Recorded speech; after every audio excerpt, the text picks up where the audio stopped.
రెండు వర్తమానాలు ఇచ్చినవి కూడా నేను చాలా బ్రీఫ్గా నేను ఒకసారి రివ్యూ చేస్తాను, చేసి కంటిన్యూ చేస్తాను. మీలో కొంతమందికి అనుమానం రావచ్చు, ఎందుకు చేస్తున్నారు ఇట్లా అనేసి. ఒక విధంగా చెప్పాలంటే ఎఫెసీయులకు రాసిన పత్రిక ఒకత్రం, అది ఒకత్రం 155 వచనాలు నాన్ స్టాప్ చదువుకుంటూ వెళ్ళాలి. అప్పుడే మనకు అర్థమవుతుంది. ఎఫెసీయులకు రాసిన పత్రికలో మధ్యలో ఏదైనా ఒక వచనం చదివితే అది పెడార్థాన్ని ఇస్తుంది, లేకపోతే అర్థాన్ని ఇవ్వదు. ఎందుకంటే ప్రతి భాగం కూడా లాజికల్గా, అంటే ఒక క్రమంలో రాసుకుంటూ వచ్చాడు. అందుకనే నేను ఇదివరకు చెప్పినవి కూడా మళ్ళీ రిపీట్ చేస్తున్నాను నేను, ఎందుకంటే ఆ క్రమంలో చదువుకుంటేనే మనకి స్పష్టంగా అర్థమవుతుంది కాబట్టి. సరే, పౌలు భక్తుడు రోమన్ జైల్లో ఉన్నప్పుడు ఆయన ఈ పత్రిక రాయటం జరిగింది. ఆయన ఈ పత్రిక రాసి దాన్ని ఎఫ్రాతో పంపించడం జరిగింది. 155 వచనాలు, 6 అధ్యాయాలు కలిగినటువంటి ఈ పత్రికలో ప్రాముఖ్యంగా 2 భాగాలు ఉంటాయి. మొదటి 3 అధ్యాయాల్లో మనం నమ్మాల్సింది ఏంటి, వాట్ వి బిలీవ్. చివరి 3 అధ్యాయాల్లో హౌ వి షుడ్ బిహేవ్, ఏ విధంగా వ్యవహరించాలి. నేను ఇప్పటికి 3 సార్లు పరిచయం ఇచ్చాను, 3 సార్లు కూడా పరిచయాన్ని మారుస్తున్నాను నేను. మీరు గమనించారు లేదు నాకు తెలియదు. ఎందుకనంటే వాక్యం అర్థమైతే కనుక దీన్ని ఎన్ని కోణాల్లో కావాలంటే అన్ని కోణాల్లో మనం చూడొచ్చు. మొదటి 3 అధ్యాయాలు డాక్ట్రిన్, సిద్ధాంతం. చివరి 3 అధ్యాయాలు డ్యూటీ, మన యొక్క బాధ్యత. మొదటి 3 అధ్యాయాల్లో వెల్త్, దేవుడిలో మనకున్నటువంటి ఆస్తి. చివరి 3 అధ్యాయాల్లో వాక్, మనకు ఉండాల్సినటువంటి నడవడి. మొదటి 3 అధ్యాయాల్లో the work God has done in Christ, క్రీస్తులో దేవుడు చేసినటువంటి పని. చివరి 3 అధ్యాయాలు క్రైస్తవుడిగా నేను చేయాల్సినటువంటి పని. సో ఈ విధంగా ఎఫెసీయులకు రాసిన పత్రిక 6 అధ్యాయాలు మనం చూడగలుగుతాం. మొదటి 3 అధ్యాయాలు క్విక్గా చెప్తాను.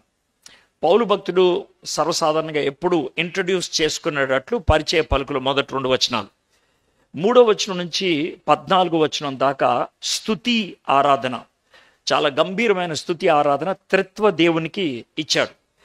తండ్రి దేవుడు నన్ను ఏర్పరచుకున్నాడు, కుమారుడైనటువంటి యేసుక్రీస్తు ప్రభువారు తన రక్తములో నన్ను విమోచించాడు, క్షమించాడు. పరిశుద్ధాత్ముడు క్రీస్తు చేసినటువంటి కార్యాన్ని నాకు ఆపాదించి ముద్ర వేసి నన్ను రక్షింపబడిన వ్యక్తిగా ఖరారు చేశాడు. ఇది మొదటి 14 వచనాలు ఆరాధన. 15వ వచనం నుంచి 23వ వచనం దాకా ఆయన ప్రార్థన చేస్తున్నాడు. ముఖ్యంగా, అయ్యా నువ్వు గొప్ప దేవుడివి, నీ ఆలోచనలు మాకు అర్థం కావు, నీ ఆశయాలు మాకు తెలియదు, నువ్వు పరలోకపు జ్ఞానం ఇస్తే కానీ మాకు అర్థం కాదు, స్పిరిచువల్ విజ్డమ్, స్పిరిచువల్ నాలెడ్జ్ మాకు ఇవ్వు ప్రభా అని ప్రార్థన చేశాడు. ఆ నాలెడ్జ్ని అర్థం చేసుకున్నాక నీ చిత్తాన్ని చేయడానికి మాకు శక్తినివ్వండి అని అడిగాడు. ఇది మొదటి అధ్యాయం. 2వ అధ్యాయంలో మనము పాపులంగా చచ్చిపోయినటువంటి మనల్ని దేవుడు తన యొక్క మహాప్రేమతో క్రీస్తులో బ్రతికించాడు. మనకి రక్షణ కార్యము విశ్వాసం ద్వారా ఇచ్చాడు, ఆయన కృపలో మనకు అనుగ్రహించాడు. అది మనం గొప్పగా చెప్పుకునేదేం కాదు. మనల్ని ఎందుకు రక్షించాడు అని అంటే ఆయన ముందుగా సిద్ధపరిచిన కార్యాలు చేయడానికి రక్షించాడు. ఇది మొదటి 10 వచనాలు 2వ అధ్యాయం. 11వ వచనం నుంచి 22వ వచనం దాకా ఆ విధంగా రక్షించబడినటువంటి మనందరము ఒకటిగా ఉంటున్నాం. ఇంతకుముందు యూదులని యూదేతరులని వ్యత్యాసం అన్నది. వాళ్ళిద్దరి మధ్యన ఒక గోడ ఉన్నది. యేసుక్రీస్తు ప్రభువారు తన శిలువ మరణము పునరుద్ధానాన్ని బట్టి ఆ గోడ పగలగొట్టేసి ఒకటిగా చేశాడు. ఇప్పుడు మనందరము దేవునికి ఒక నివాస స్థలము, మనం దేవునికి పట్టణము అయ్యున్నాం. దానికి పునాది క్రీస్తు, దాని మీద మొదటి కట్టడి అపోస్తలుడు, ప్రవక్తలు. ఇది 2వ అధ్యాయం. 3వ అధ్యాయం మొదటి 6 వచనాలు, దేవుడు నన్ను అన్యులకు సువార్తను అందించడానికి ప్రత్యేకించుకున్నాడు. 7వ వచనం నుంచి 13వ వచనం దాకా ఈ మర్మం చాలా గొప్పది, ఈ మర్మాన్ని దేవుడు నాకు ఇచ్చాడు, కాబట్టి ఆ మర్మం దేవుడిచ్చాడు కాబట్టి అది నా మాటలు కావు, దేవుడిచ్చి నేను మీకు అందిస్తున్నాను. 14వ వచనం నుంచి 21వ వచనం దాకా నేను ఒక విషయం బాగా ప్రార్థన చేస్తానని పౌలు ప్రార్థన చేస్తున్నాడు. ఏంటి అని అంటే, ఆత్మలో శక్తిని పొందాలి. రెండోది, క్రీస్తు నాలో వసించాలి. మూడోది, తండ్రి యొక్క ప్రేమ యొక్క గొప్పతనాన్ని గుర్తించాలి. దాంతో ఊహించని మనము పట్టజాలనటువంటి ఆ ఆశీర్వాదాన్ని పొందగలిగి ఉండాలి. ఇది మొదటి 3 అధ్యాయాలు, 66 వచనాలు సిద్ధాంతం. మొదటి అధ్యాయం కాలింగ్, దేవుని యొక్క పిలుపు. రెండో అధ్యాయము కన్స్ట్రక్షన్, దేవుడు మనల్ని నిర్మించాడు. మూడో అధ్యాయం కాన్స్టిట్యూషన్, రాజ్యాంగం, ఆయన ఏం చేయాలని ఆశపడుతున్నాడో చెప్పాడు. ఇది మొదటి 3 అధ్యాయాలు. 4వ అధ్యాయం నుంచి 6వ అధ్యాయం దాకా మనం చేయాల్సిన పని, దాంట్లో 3 నడతలు ఉన్నాయి, వాక్స్, 3 నడతలు.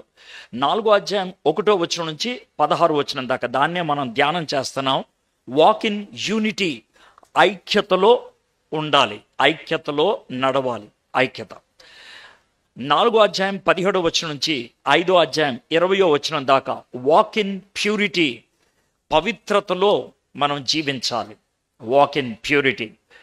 5వ అధ్యాయం 21 నుంచి 6వ అధ్యాయం 9వ వచనం దాకా వాక్ ఇన్ హార్మనీ, సామరస్యం కలిగి ఉండాలి.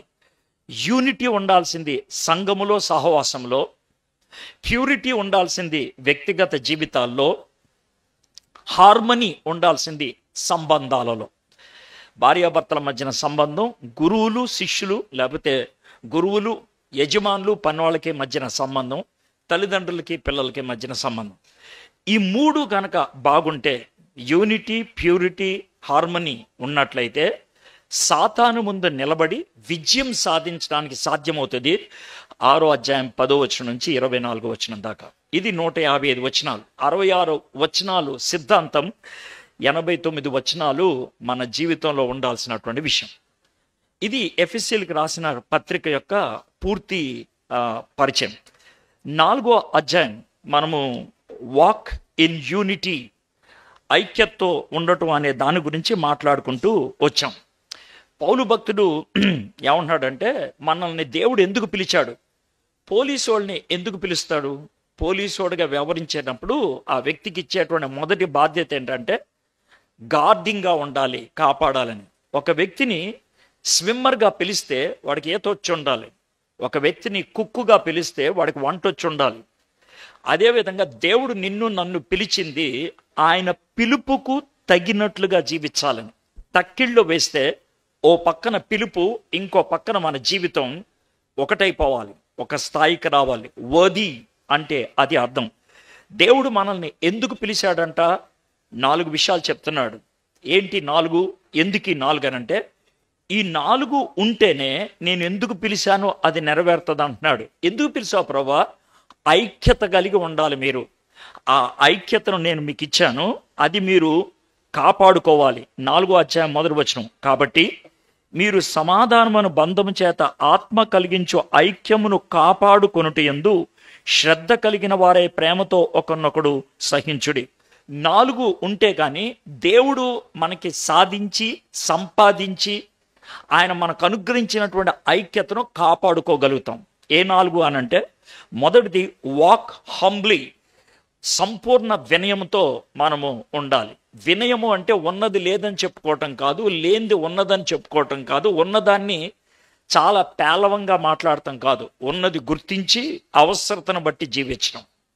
ఇది మొదటి రోజు చెప్పాను. రెండోది వాక్ విత్ జెంటిల్నెస్, సాత్వికముతో సాధుతత్వం, కంట్రోల్లో ఉండి మాట్లాడతాం. Meekness is not weakness. సాధుతత్వం అనేది బలహీనత కాదు, మనకున్నటువంటి బలానికి కళ్ళెం వేయటం అనేది. మూడోది దీర్ఘశాంతం, లాంగ్ సఫరింగ్. మనకి మీక్నెస్, హ్యూమిలిటీ ఉంటే ఆటోమేటిక్గా లాంగ్ సఫరింగ్ ఉంటుంది. మనం జాగ్రత్తగా వేచి ఉంటాం పన్నవ్వడానికి. లాస్ట్గా ప్రేమతో ఒకరినొకడు సహించుడి.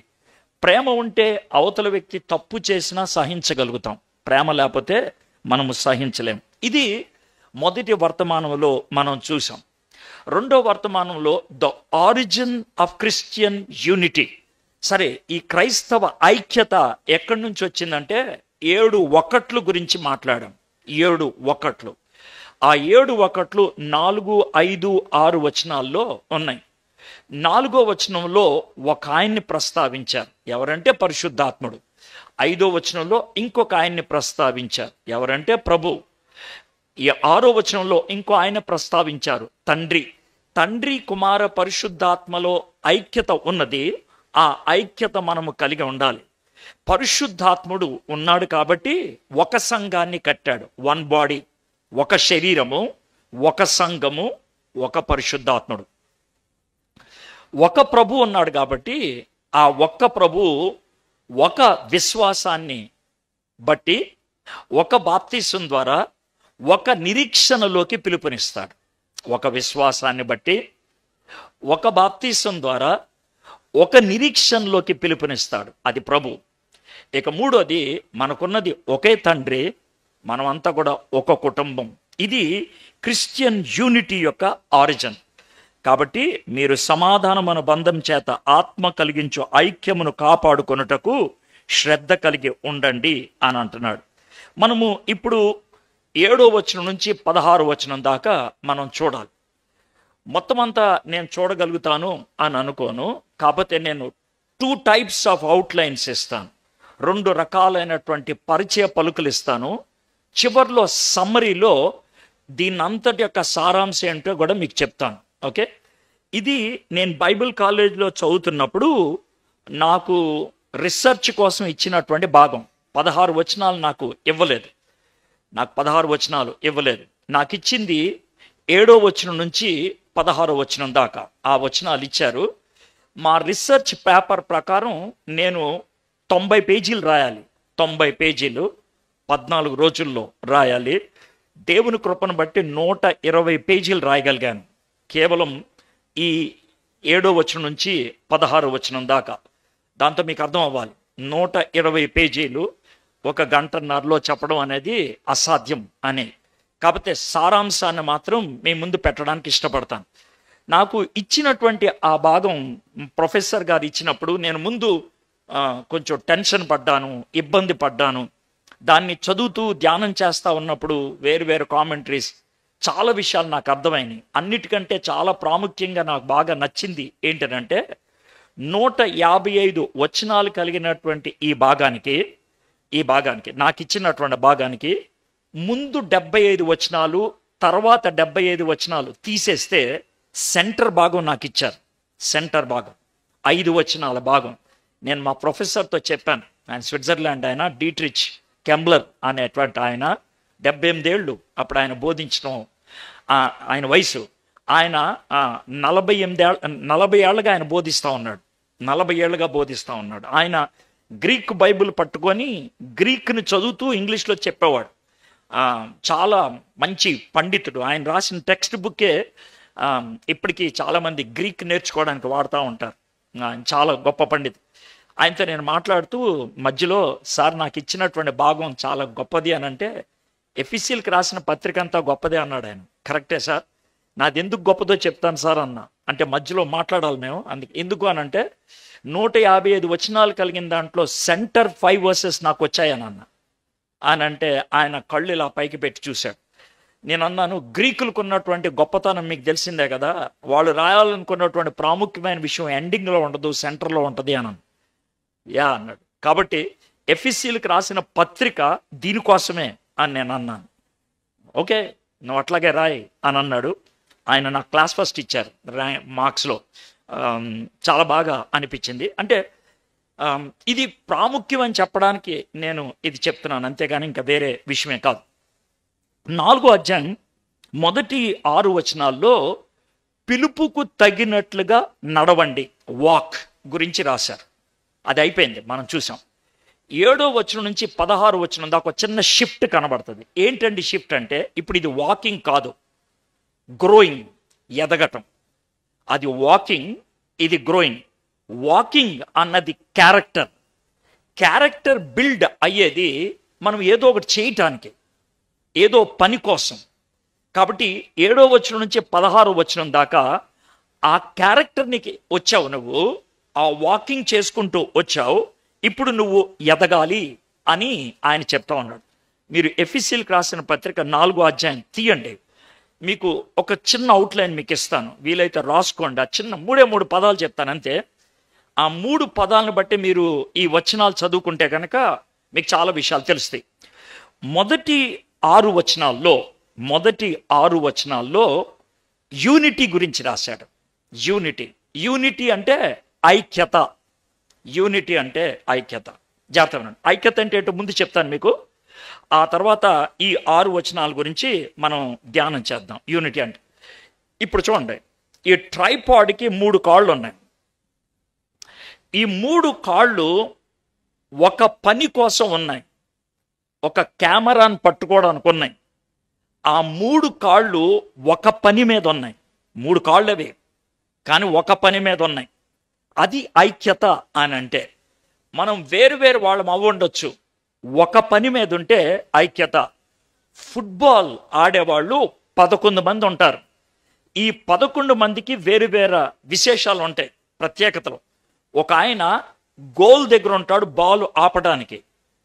కొంతమంది బ్యాక్వర్డ్ ఆడుతూ ఉంటారు, వాళ్ళు ప్రొటెక్ట్ చేస్తారు, అవతలకు తోస్తారు. ఫ్రంట్ లైన్లో ఉంటారు, వాళ్ళు లెఫ్ట్ ఉంటారు కొంతమంది, రైట్ ఉంటారు కొంతమంది, సెంటర్ ఉంటారు కొంతమంది. ఎందుకంటే లెఫ్ట్ ఉండేటువంటి వాళ్ళు రైట్ లెగ్ ఎక్కువ ఉపయోగిస్తారు, రైట్ ఉండేవాళ్ళు లెఫ్ట్ లెగ్ ఎక్కువ ఉపయోగిస్తారు, సెంటర్లో ఉండేవాళ్ళు 2 కాళ్ళు ఉపయోగిస్తారు. అర్థమైందా? వాళ్ళు ఫుట్బాల్ ఆడేవాళ్లే. వీళ్ళు 11 మంది ఆడేది ఒక బంతితో, కానీ వాళ్ళు యునైటెడ్గా ఎందుకుంటారంటే అవతల గోల్లోకి తీసుకెళ్ళాలి. అది యూనిటీ అంటే. అర్థమైందా? అందరూ ఫుట్బాల్ ఆడేవాళ్లే. అదేవిధంగా ఈ మొదటి 6 వచనాల్లో మనందరికీ కూడా దేవుడు ఒకటి ఇచ్చాడు. అంటే కామన్గా ఇచ్చాడు. ఒకటి అనేది తప్పు, కామన్గా కొన్ని ఇచ్చాడు. అవి అందరికీ ఉంటాయి. ఈ మొదటి 6 వచనాల్లో ఉన్నవి నీకు లేకపోతే నువ్వు టీంలో లేనట్లు. అర్థమైంది కదండి? మీరు టీంలో లేనట్లు. మీరు ఆ 6 వచనాల్లో చెప్పినవి ఉంటేనే మీకు టీంలో ఉన్నట్లు. ఆ 6 వచనాల్లో మనకి 7 ఉన్నాయి అని చెప్పారు. ఏంటా 7? ప్రభువారు మనల్ని ఏర్పరచుకున్నారు. రెండోది, క్రీస్తు వారు మనల్ని పిలిచారు. మూడోది, విశ్వాసముతో ఆ పిలుపుని స్వీకరించాం. నాలుగోది, మనము బాప్తీసం తీసుకొని క్రీస్తు బిడ్డమి అని అనుకున్నాం. ఆ తర్వాత మనము పరిశుద్ధాత్ముడిని నమ్మాం. ఆ తర్వాత పరిశుద్ధాత్ముడు మనల్ని ఒక సంఘములో, ఒక శరీరంలో సభ్యునిగా చేర్చాడు. ఇవి 7. ఈ 7 మనకు ఉండాలి. ఈ 7 ఉన్నటువంటి వాళ్ళు 4 కలిగి ఉండాలి. అదే వినయము, సాత్వికము, దీర్ఘశాంతము, ప్రేమతో సహించటము, ఇవి ఉండాలి. ఈ 6 వచనాల్లో అందరికీ ఉండాల్సినవి రాశారు. అందరికీ ఉండాల్సినవి రాశారు. అందుకనే ఈ 6 వచనాలు రాసేటప్పుడు ఎట్లా రాశాడు? కాబట్టి మీరు, అక్కడ ఉన్న పదం ఏంటి చూడండి, మీరు అంటే పౌలు భక్తుడు వేరే వాళ్ళకి రాస్తూ, బాబు మీకు ఉండాలమ్మా, మీకు ఉండాలి, మీకు అందరికి ఉండాలి, ఇవి మీకు జాగ్రత్త. అయితే 7వ వచనం దగ్గర నుంచి షిఫ్ట్ వస్తుంది. అయితే మనలో, చూసారా అక్కడేముంది? మీరు. ఇక్కడికి వచ్చేటప్పటికి ఏమైంది? మనలో. మొదటి వచనంలో మీలో అందరికీ, 7వ వచనంలో ఏముంది? అయితే మనలో. నెక్స్ట్ వర్డ్ ఏంటి? అందరికీ కాదు, ప్రతి వానికి. అర్థమైంది కదండి? అంటే అందరికీ ఉండాల్సిన కొన్ని లక్షణాలు ఉన్నాయి, నీకు మాత్రమే ఉండే కొన్ని లక్షణాలు ఉన్నాయి. నీలాగా ఇంకెవరు ఉండరో, నాలాగా ఇంకెవరు ఉండరో. 11 మంది ఫుట్బాల్ ఆడేవాడే, కానీ ఒకడే గోల్ కీపర్ ఉంటాడు. 11 మంది ఫుట్బాల్ ఆడేవాళ్లే, లెఫ్ట్ బ్యాక్వర్డ్ ఆడేవాడు ఒకడే ఉంటాడు. 11 మంది ఫుట్బాల్ ఆడేవాళ్లే, రైట్ బ్యాక్వర్డ్ ఉండేవాడు ఒకడు ఉంటాడు. సో అదే విధంగా మనము అందరం కూడా ఈ 7 కలిగిన వాళ్ళమే, ఈ 4 సాధన చేస్తున్న వాళ్ళమే. అయితే మనలో ప్రత్యేకతలు ఉన్నాయి. 7వ వచనం నుంచి 10వ వచనం దాకా డైవర్సిటీ, 1వ వచనం నుంచి 6వ వచనం దాకా యూనిటీ అంటే ఐక్యత. మరి 7వ వచనం నుంచి మనం 10వ వచనం దాకా భిన్నత్వం. భిన్నత్వం, ఈ భిన్నత్వం అర్థం చేసుకోవాలంటే మీకు సింపుల్గా చెప్తున్నా. మీకు ఎన్ని చేతులు ఉన్నాయి? 2 చేతులు. ఒకవేళ షాలేం గారిని, అంటే సరదాగా ఆయన బాగా తెలుసు కాబట్టి చెప్తున్నా, షాలేం గారిని ఇలా ఊహించుకోండి. ఆయనకు 2 లెఫ్ట్ హ్యాండ్లు ఉంటే ఎలా ఉంటాయి ఊహించుకోండి. ఆయనకి 2 లెఫ్ట్ హ్యాండ్లు ఉంటే ఎలా ఉంటాయి ఊహించుకోండి. ఊహించుకోగలరా? ఊహించుకోగలరా? మీకు అర్థం కలదా? అర్థమైందా? అయ్యగారు మీ లెఫ్ట్ హ్యాండ్ చూపించండి, మీ రైట్ హ్యాండ్ చూపించండి. ఆ రైట్ హ్యాండ్ ప్లేస్లో లెఫ్ట్ హ్యాండ్ ఉంటే ఎలా ఉంటుందో ఊహించుకోండి.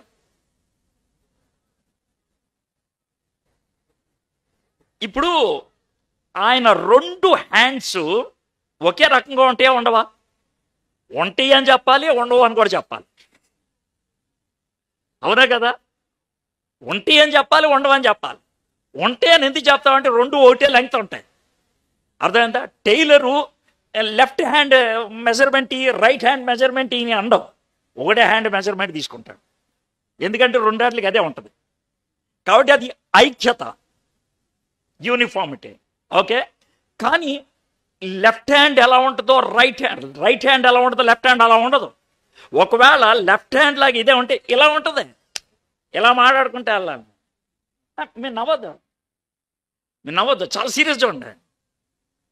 దీన్ని డైవర్సిటీ అంటారు. దీన్ని డైవర్సిటీ, భిన్నత్వం. నా శరీరంగా ఉండాలంటే ఐక్యత ఉండాలి, భిన్నత్వం ఉండాలి. నా లెఫ్ట్ లెగ్ ఉన్నట్లు రైట్ లెగ్ ఉండదు, నా లెఫ్ట్ లెగ్ ఉన్నట్లే రైట్ లెగ్ ఉంటుంది. ఎరా పిచ్చోళ్ళ మాడుతామంటావు, ఒకసారి ఉంటుందంటావు, ఒకసారి ఉండదంటావు. కొన్ని విషయాల్లో ఉంటదే, కొన్ని విషయాల్లో ఉండదు. కొన్ని విషయాల్లో ఉంటుంది, అది ఐక్యత. కొన్ని విషయాల్లో ఉండదు, అది భిన్నత్వం. ఈ 2 ఐక్యత ఈ బాడీ మొత్తాన్ని మోస్తున్నాయి. ఈ 2 ఈ బాడీ మొత్తాన్ని మోస్తున్నాయి. ఒకవేళ 2 లెఫ్ట్ లెగ్లు ఉంటే, 2 రైట్ లెగ్లు ఉంటే నన్ను మొయ్యలేవు, నేను పడిపోతా. అర్థమైంది కదండి? కాబట్టి సంఘములో ఉన్నటువంటి విశ్వాసులందరికీ కూడా అందరికీ ఉండాల్సినవి కొన్ని ఉన్నాయి. దాంతో మనం ఒకటయ్యాం. ఒకటైనటువంటి మనలో భిన్నత్వం ఉంటుంది. దాంట్లో ఒకటైన మనం భిన్నత్వం ఉంటుంది. ఆ భిన్నత్వం ఎందుకు? 7వ వచనం నుంచి 10వ వచనం దాకా మనం చూస్తాం. ఇప్పుడు నెక్స్ట్ 3వది 11వ వచనం నుంచి 16వ వచనం దాకా ఐక్యత, భిన్నత్వం. ఇక 3వది ఎందుకు సార్ ఇదంతా అంటే స్థిరత్వం కోసం. దేనికోసం? ఈజీ గుర్తుపెట్టుకోవచ్చా? ఏకత్వం, భిన్నత్వం, స్థిరత్వం. Unity, diversity, stability. స్టెబిలిటీ కోసం, సంఘము స్టేబుల్గా ఉండటాని కోసం, సంఘం పటిష్టంగా ఉండటం కోసం దేవుడు చేసేటువంటి పని ఏంటో, దేవుడు మన నుంచి ఆశించేది ఏంటో ఈ 16 వచనాల్లో మనకి చాలా స్పష్టంగా రాయటం ఇష్టపడతాం అన్నాడు. 7వ వచనం నేను చదువుతాను. అయితే మనలో ప్రతి వానికి, ఆ వర్డ్ చాలా ప్రాముఖ్యం. ప్రతి వానికి అన్నప్పుడు ప్రతి ఒక్కళ్ళు వేరే. 7వ వచనం నుంచి ప్రతి ఒక్కళ్ళు వేరే. ప్రతి వానికిని క్రీస్తు అనుగ్రహించు వరము యొక్క పరిమాణము చొప్పున కృప ఇవ్వబడెను. ఇది మనకి ఇస్తున్నటువంటి విషయం.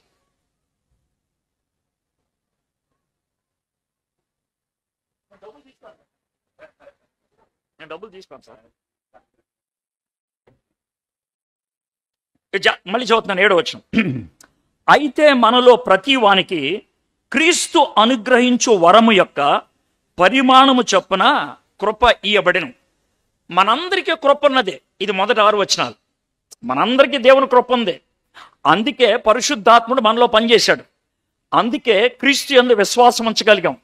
అందుకే తండ్రి యొక్క కుటుంబంలో చేరాం. మనందరికి కృప ఉంది. అయితే అందరికీ ఒకే రకంగా ఉండదంట కృప.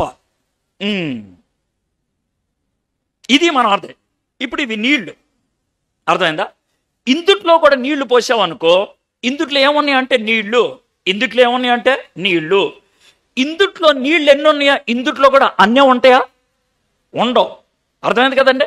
2 ఉన్నది నీళ్లే, కానీ నీళ్లు మారింది అంటే ఏంటి? క్వాంటిటీ, పరిమాణం మారింది. అదేవిధంగా మనందరిలో ఉండేది దేవుని కృపే, కానీ కృప పరిమాణం మారుతుంది. కొంతమందికి దేవుడు కృపను ఎక్కువ ఇవ్వాల్సి వస్తుంది, ఇస్తాడు. కొంతమందికి అవసరం లేదు, ఇవ్వడు.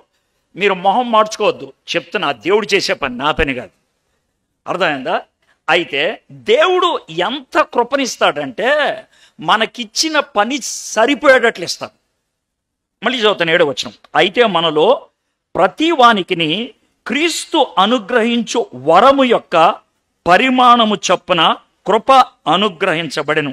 అంటే పరిమాణము చొప్పున అనుగ్రహించబడెను అని అంటే కనుక మనకి ఎంత వర్క్ ఇచ్చాడో ఆ వర్క్కు తగ్గినట్లు దేవుడు కృపను అనుగ్రహిస్తాడు. అయితే గుర్తుపెట్టుకోండి, మళ్ళీ నాకు కృప రోజంతట్లో ఒకే విధంగా ఉండదు, లైఫ్ అంతట్లో ఒకే విధంగా ఉండదు. అది కూడా మీకు ఎక్స్ప్లెయిన్ చేస్తాను మీకు. ఇప్పుడు ఇక్కడ నా రక్త ప్రసరణ జరుగుతుంది, ఇప్పుడు జరుగుతుందా లేదా? ఇది కృప అనుకోండి, రక్త ప్రసరణ. ఒకవేళ నేను ఇక్కడ బ్లేడ్ పెట్టి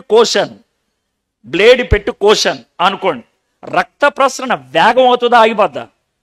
వేగం అయిపోద్ది. అర్థమైందా? నీడ్ వైట్ బ్లడ్ కార్పసల్స్ ఎక్కడెక్కడ ఉన్నాయో, అర్థమైందా? తెల్ల రక్త కణాలు ఎక్కడెక్కడ ఉన్నాయో అవి చాలా వేగంగా ఇక్కడికి వచ్చేసి ఇక్కడ ఒక పొరను తయారు చేసి ఆ రక్తం ఎక్కువ బయటికి వెళ్ళిపోకుండా ఆపేయడానికి శతవిధాల ప్రయత్నం చేస్తుంది. బాడీలో ఉన్నటువంటి అన్ని అవయవాల్లో ఉన్నటువంటి వైట్ బ్లడ్ కార్పసల్స్, తెల్ల రక్త కణాలు పరిగెత్తుకుంటే ఇక్కడికి వచ్చేస్తాయి. ఎందుకనంటే ఇక్కడ గ్రేస్ ఎక్కువ కావాలి. ఇప్పుడు ఇక్కడ దెబ్బతగిలింది, ఇక్కడ నీడ్ ఉంది, ఇక్కడ అవసరత ఉంది, ఇక్కడ పరిస్థితి బాగాలేదు, కాబట్టి వేరే చోట నుంచి అయినా వచ్చేసేయాలి అన్నట్లుగా ఇది ఒక సంఘము అని అనుకుంటే, ఈ సంఘములో ఒక వ్యక్తికి ఏ కారణం చేతో అవసరత ఎక్కువ ఉంటుంది, ఏ కారణం చేతో బాధ్యత ఎక్కువ ఉంటుంది, ఏ కారణం చేత పరిస్థితి ఏదో విధంగా ఉంటుంది. సో దేవుడు ఏమంటాడంటే ఆ వ్యక్తి పట్ల కృప చూపించాలి ఎక్కువ. అవసరతను బట్టి, దేవుడు బాధ్యతను బట్టి మనకి అనుగ్రహించడానికి ప్రయత్నం చేస్తాడు. కాబట్టి ఈ పదాలు మీరు గుర్తుపెట్టుకుంటే బాగుంటుంది. యూనిఫామిటీ, క్రైస్తవత్వంలో యూనిఫామిటీ చాలా తక్కువ ఉంటుంది. అది ప్రయత్నం చేస్తారు చాలామంది. యూనిఫామిటీ అంటే ఏంటనంటే అందరూ ఒకేలాగా ఉండాలి. యూనిఫామ్ అనే పదం మీకు అర్థమైపోయింది కదా. స్కూల్కి పిల్లల్ని తీసుకెళ్తే యూనిఫామ్ వేసి పంపిస్తాం. అందరూ అదే రంగు షర్ట్ వేసుకుంటారు, అదే రంగు ప్యాంట్ వేసుకుంటారు, లేకపోతే అదే రంగు స్కర్ట్ వేసుకుంటారు, అదే బూట్లు వేసుకుంటారు. అలాగే ఉండాలి, అది యూనిఫామ్. కానీ క్రైస్తవ్యంలో యూనిఫామిటీ లేదు. చాలా సంఘాల్లో దాన్ని బలవంతంగా చొప్పించడానికి ప్రయత్నం చేస్తారు, అది తప్పు. ఆ సంఘాన్ని స్థాపించినటువంటి అయ్యగారు బట్టలు వేసుకుంటే తెల్లవి, అందరూ ఆ తెల్ల బట్టలు వేసుకుంటారు. ఆ పెద్దయ్య గారు బైబిల్ ఎలా పట్టుకుంటే ఈరుగోళ్ళు అలాగే పట్టుకుంటారు. ఆ అయ్యగారు ఏ విధంగా ప్రార్థన చేస్తారు, వీళ్ళు కూడా అదే విధంగా ప్రార్థన చేస్తారు. అయితే మనము ఒక వ్యక్తిని అనుకరిస్తున్నప్పుడు, లేకపోతే ఒక వ్యక్తితో ఉంటున్నప్పుడు ఆయన హావభావాలు మనకు కొన్ని వంట పట్టడం తప్పు కాదు. కానీ అలా చేస్తేనే కరెక్టు, అలా చేస్తేనే దేవుడు వింటాడు, అలా చేస్తేనే పవిత్రత అని అంటారే, అది తేడా. యూనిఫామిటీ లేదు. రెండోది ఈక్వాలిటీ, సమానత్వం. ఈక్వాలిటీ, సమానత్వం దేని విషయాల్లో ఉంది? మనందరం కూడా దేవుని బిడ్డలమే, దాంట్లో ఎటువంటి తేడా లేదు. మనందరిలో ఉన్నది పరిశుద్ధాత్ముడే, మనల్ని అందరినీ పిలిచింది ప్రభువే, మనందరము అక్క చెల్లెలు అన్నదమ్ముళ్ళే. అది ఈక్వాలిటీ. యూనిటీ, మనందరం ఉన్నది ఒక శరీరంలోనే, మనందరం పనిచేసేది ఒక శిరస్సుతోనే. ఓ చిన్న మాట చెప్తున్నా, నేను ఇప్పుడు ఏం చేశాను, ఎందుకు గోక్కున్నాను చెప్పగలరా? ఎందుకు గోక్కున్నాను చెప్పగలరా? నేను చాలా సీరియస్ చెప్తున్నా, ఎందుకు గోక్కున్నాను చెప్పగలరా? దురద వచ్చింది. ఇక్కడ దురద వచ్చిందని నాకు ఎక్కడ తెలిసింది? ఇక్కడ తెలిసింది, ఇక్కడ తెలియలా. జాగ్రత్తగా అనండి, ఇక్కడ దురద వస్తే ఇక్కడ తెలియాలి. న్యూరో ప్రాబ్లం ఉందనుకోండి, బుర్రకు ప్రాబ్లం ఉందనుకోండి, దురద తెలియదు. దురద ఉంటుందా? ఉంటుంది, తెలియదు. లెప్రసీ ఉన్నప్పుడు వేడి నీళ్ళు పోస్తే తెలియదు. అర్థమైంది కదండి? కాబట్టి దురద ఇక్కడ వచ్చింది. దురద ఇక్కడికి వస్తే ఇక్కడ నుంచి ఇన్ఫర్మేషన్ డైరెక్ట్ ఇక్కడికి వెళ్దాం. ఎక్కడికి వెళ్తుంది? బ్రెయిన్ దగ్గరికి వెళ్తుంది. బ్రెయిన్ ఆ ఇన్ఫర్మేషన్ ఎవరు పంపిస్తుంది? కాలు పంపిదు, చెయ్యి పంపిస్తుంది, నువ్వు వెళ్ళి గోకని. అప్పుడు నా ఏలెళ్ళు గోకొద్ది. నా ఇప్పుడు చూడండి, మనల్ని ఒక బాడీతో పోల్చాడు ఎవరు? దేవుడు. ఈ బాడీలో, ఈ శరీరంలో శిరస్సు ఎవరు? శిరస్సు ఎవరండి? క్రీస్తు. కాబట్టి ప్రతి ఇన్ఫర్మేషన్ ఎవరి దగ్గరికి వెళ్ళాలి? ఆ ఇన్ఫర్మేషన్ క్రీస్తు దగ్గరికి వెళ్ళిన తర్వాత క్రీస్తు ఏం చేస్తాడు? ఆ ఇన్ఫర్మేషన్ బట్టి ఎవరిని ఏ విధంగా ఎక్కడికి పంపించాలో నిర్ధారిస్తాడు. అవునా? ఇక్కడ ఉన్నటువంటి భాగానికి క్రీస్తుతో కనెక్షన్ లేకపోతే, మీకు అర్థమైంది కదా? సరే, ఇక్కడున్న దానికి క్రీస్తుతో కనెక్షన్ ఉంది, దురద తెలిసింది. ఇది కనెక్షన్ కోల్పోతే గోక తల్లి. ఇప్పుడు మీకు అర్థమైంది కదండి? సో ఇప్పుడు సంఘములో ఉన్నటువంటి ప్రతి భాగం, నువ్వు ఒక భాగం, నువ్వు ఏలు అనుకో, లేకపోతే నువ్వు గెడ్డం అనుకో, నువ్వు బొగ్గ అనుకో, నువ్వు కన్ను అనుకో, నువ్వు కాలు అనుకో, నువ్వు ఒక భాగం.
అయితే సంఘం కంట్రోల్ తప్పే పరిస్థితి ఉందా? ఉంది. అందుకే బోధ చేయాల్సి వస్తుంది. ఎందుకు అని అంటే, మనం కీలు బొమ్మలం కాదు, అది వచ్చిన తలనొప్పి. మనం బొమ్మలం కాదు, అది వచ్చిన తలనొప్పి. మనం బొమ్మలైతే ఇంత బోధ అవసరం లేదు. మనం బొమ్మలు కాదు కాబట్టి, మనుషులం కాబట్టి, దేవుడు ఆశించిన విధంగా జీవించకుండా ఉండడానికి ప్రయత్నం చేసేవాళ్ళం కాబట్టి, ఎదురు తిరిగే వాళ్ళం కాబట్టి, ఇష్టం వచ్చినట్లు వ్యవహరించే వాళ్ళం కాబట్టి ఎంత బోధించాల్సి వస్తుంది. సో మీకు అసలు పూర్తి కాన్సెప్ట్ మీకు వివరించడానికే నేను ప్రయత్నం చేస్తా ఉన్నా. కాబట్టి మొదటి 6 వచనాలు యూనిటీ, ఏకత్వం. 7 నుంచి 10 దాకా డైవర్సిటీ, భిన్నత్వం. 11 నుంచి 16 దాకా స్టెబిలిటీ. ఇది ఒక అవుట్లైన్. ఇంకో అవుట్లైన్ కూడా ఇస్తాను, ఎక్కువ టైం దానిగా పట్టొచ్చు, పర్లేదు. అది అయిపోయిన తర్వాత కొన్ని వచనాలు మాత్రం అక్కడక్కడ మనం ధ్యానం చేద్దాం. ఇప్పుడు మనం 7వ వచనం నుంచి 16వ వచనం దాకా గ్రోయింగ్ అనే దాని గురించి మాట్లాడారు కదా, ఎదగటం అనే దాని గురించి మాట్లాడారు కదా. 7వ వచనం నేను చదువుతాను చూడండి. అయితే మనలో ప్రతి వానికి క్రీస్తు అనుగ్రహించు వరము యొక్క పరిమాణం చొప్పున కృప ఇయ్యబడెను. దీన్ని మనం ఏమని చెప్తామంటే అంశం. అసలు మనం ఎదుగుదలకి అంశం, థీమ్ అంశం ఏంటి అని అంటే, గిఫ్ట్స్ ఆర్ గ్రేషియస్లీ గివెన్. దేవుడు వరముల్ని కృపతో ఇచ్చాడు, అందరికి ఇచ్చాడు. దాంతో మనం డీటెయిల్గా చూద్దాం. అందరికీ ఇచ్చాడు. అందరికీ ఇచ్చినటువంటి వరాలు దేవుడు ఎవరికి ఏది ఇవ్వాలో అదే ఇచ్చాడు. కృప ఎవరికి ఎంత ఇవ్వాలో అదే ఇచ్చాడు. మీకు బైబిల్లోంచి ఒక ఉదాహరణ చెప్తే అర్థమవుతుంది. ఒక యజమానుడు వ్యాపారానికి వెళ్తూ ఒక అతనికి 5 తాళంతులు ఇచ్చాడు, ఒక ఆయనకు 2 ఇచ్చాడు, ఒక ఆయనకు 1 ఇచ్చాడు. చిన్న మాట చెప్తున్నా. అదే మన మధ్యన జరిగితే ఏం చేస్తాం చెప్పండి. ఫస్ట్ ఆఫ్ ఆల్ ఆయన వెళ్ళకముందే, సార్ ఒకసారి కూర్చోండి,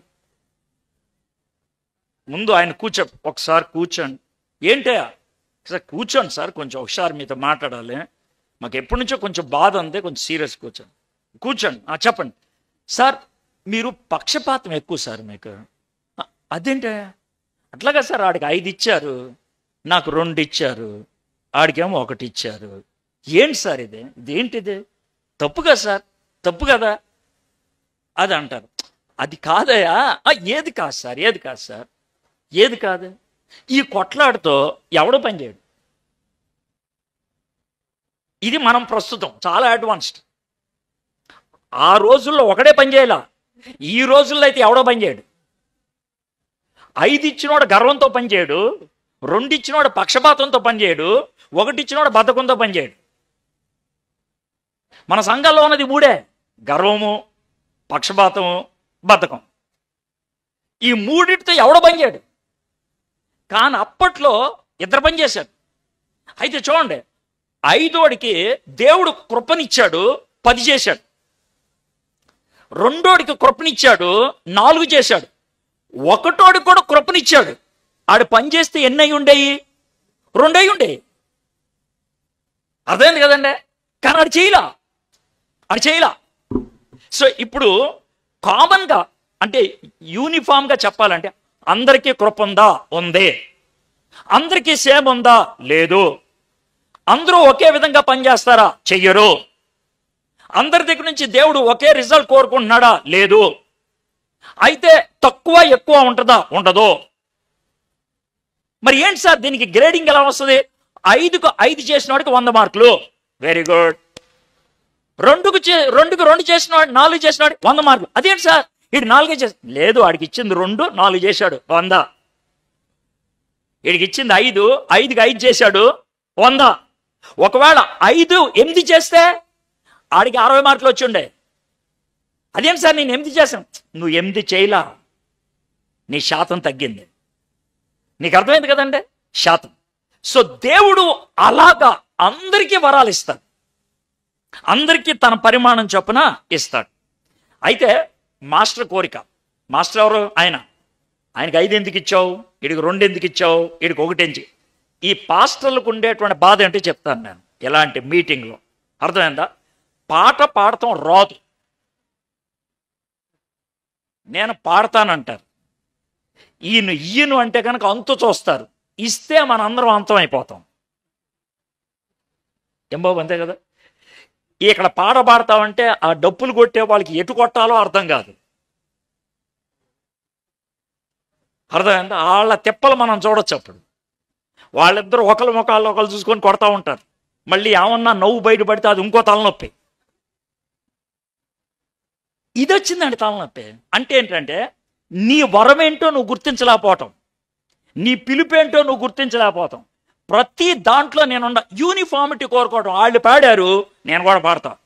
ఈ ప్రాంతంలో వచ్చిన తలనొప్పి ఏంటనంటే, ఇంటి పేరు, ఆ ఇంటి పేరు వాళ్ళు పాడారు, మన ఇంటి పేరు వాళ్ళు కూడా పాడాలి. అంతే. ఆడెవడైనా సరే బస్తీ మే సవాల్. ఏం చేస్తాం సార్, ఇది ఏం చేస్తాం? సో కాబట్టి మనం అలాగ ఫీల్ అవ్వాల్సింది. నాకు పాడుతూ రాదు, దాని బాధే ఉంది. ఆడుకొచ్చు పాడినే, ఈయనకేమో డప్పు కొడతాం వచ్చు, కొట్టనే. ఎవరైతే ఏమైంది? హ్యాపీ. సో ఇది మొదటిదండి అంశం. ఇది అన్నమాట. దేవుడు వరాల్ని కృపను బట్టి ఇచ్చాడు. God gave graciously give themes. Reason ఎందుకు ఇచ్చాడు? 8, 9, 10 వచనాలు. అందుచేత ఆయన ఆరోహణమైనప్పుడు చెరగా పట్టుకొని పోయి మనుష్యులకు ఈవులను అనుగ్రహించినని చెప్పబడి ఉన్నది. ఆరోహణమాయనగా ఆయన భూమి యొక్క క్రింద భాగములకు దిగిననియు అర్థమిచ్చుచున్నది కదా. దిగిన వాడే తానే సమస్తము నింపునట్లు ఆకాశ మండలం అన్నిటికంటే మరి పైకి ఆరోహణమయ్యాడమైన వాడుగా ఉన్నాడు. ఎందుకు ఇవ్వగలిగాడు? రీజన్, కారణం ఏంటి అనంటే, ఇది మీకు ఎక్స్ప్లెయిన్ చేస్తా 8, 9, 10, బట్ బేసిక్ అని చెప్తా. యేసు ప్రభు వారు ఏమేం చేశాడు అక్కడ రాస్తున్నాడు. ఏమేం చేశాడంట? దిగాడంట. దాన్నే మనం ఏమంటాం? ఈ లోకంలో శరీరధారిగా రావటం. ఆ తర్వాత కిందకి వెళ్ళాడంట. దాన్నే ఏమంటాం మనం? సిలువ మీద చచ్చిపోయిన తర్వాత సమాధి చేయటం. ఆ తర్వాత పైకి వెళ్ళాడంట. దాన్ని ఏమంటాం మనం? పరలోకంలోకి ఎత్తబడ్డాడు. ఆ తర్వాత ఏమైంది? తండ్రి కుడి పార్శ్వాన కూర్చున్నాడు. ఇవన్నీ చేశాడు కాబట్టి వరాలు ఇచ్చాడంట. ఇవన్నీ చేయటం బట్టి దేవుడు ఏం చేశాడు? ఇవన్నీ చేయటం బట్టి యేసు ప్రభు వారు ఏం చేశారు? పాపం మీద విజయాన్ని సాధించి సాతాన్ని ఓడగొట్టి విజయం ద్వారా మనకి బహుమానాలు ఇచ్చాడు. ఆయన సాధించి ఇచ్చాడు, సంపాదించి ఇచ్చాడు. మత్తయి సువార్త 28వ అధ్యాయంలో 19, 20 వచనాల్లో ఇప్పుడు నాకు భూమి యందును పరలోకము యందును సర్వాధికారము ఇవ్వబడింది, మీరు వెళ్ళి సర్వలోకమునకు సువార్త అందించండి. ఇప్పుడు ఎందుకు వచ్చింది ఆ మాట? నాకు అనే మాట ఎందుకు వచ్చింది?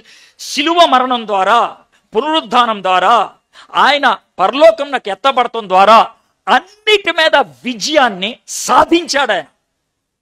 పొక్కట్లో రాలేదు మనకిది, ఫ్రీగా రాలేదు. ఇది ఎవరో కష్టపడితే వచ్చింది. కాబట్టి మొదటిది మన గిఫ్ట్స్ ఇచ్చారు. రెండోది ఆ గిఫ్ట్స్ యేసు ప్రభు విజయం సాధిస్తే వచ్చాయి. అది మనం 8 నుంచి 10 దాకా మనం చూస్తాం. తర్వాత మూడోది 11వ వచనం. 11వ వచనం మనం 11వ వచనం తెలుగులో వేరుగా ఉంటుంది. అది చివరిలో ఉంటుంది అనమాట. ఏంటనంటే కొంతమందిని అపోస్తులు గాను, కొంతమందిని ప్రవక్తలు గాను, కొంతమందిని సువార్తికులు గాను, కొందరిని కాపర్లు గాను, మరి కొంతమంది బోధకులు గాను. ఈ 5, కొంతమంది 5 అంటారు, కొంతమంది 4 అంటారు. దానికి తర్జన భర్జన ఉన్నది, తర్వాత చూసుకుందాం. ఇవి దేవుడిచ్చినటువంటి ఆఫీసెస్, బాధ్యతలు. ఇవి బాధ్యతలు. సో ఇప్పుడు 3 అయినాయి. ఒకటి ఏంటి విషయం? దేవుడు అందరికీ కృపతో వరాన్ని ఇచ్చాడు. 2 ఎలా ఇవ్వగలిగాడు? ఎలా ఇవ్వగలిగాడంటే ఆయన శిలువ మరణం ద్వారా, పునరుద్ధానం ద్వారా, పరలోకంలోకి ఎక్కడం ద్వారా సంపాదించాడు. కాబట్టి ఏమిచ్చాడు? 5 ఆఫీసులు ఇచ్చాడు. 5 ఆఫీసులు ఇచ్చాడు, సంఘానికి ఇచ్చాడు. నెక్స్ట్ 11, 12, 13 వచనంలో ఎందుకు ఇచ్చాడు? ఎందుకు ఇచ్చాడు?